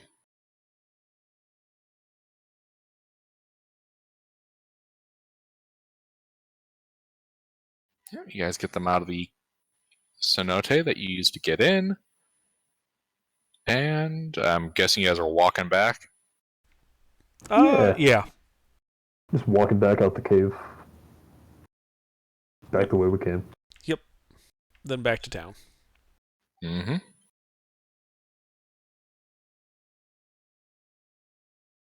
None of the children look like they're about to die, right, on the way there? No. Okay. If anybody does look like they're about to die, I did make this character to be a healer. Yes. All of the children have their breath masks on, and they ran out of O2. Shit. I told them to wait here. They ignore you and run over to the reactor. Alright, but yeah. Yeah, you guys rescued the children, and you are able to make it back to town unaccosted.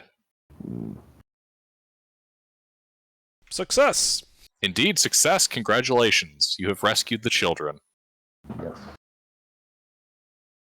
Hooray! I inform that yes, we've rescued the children. We collect our reward, and then I inform them of my bullywug extermination service costs.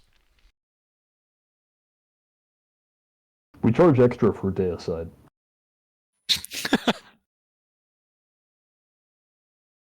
They thank you, and there is much celebration. And there was much rejoicing. Hey.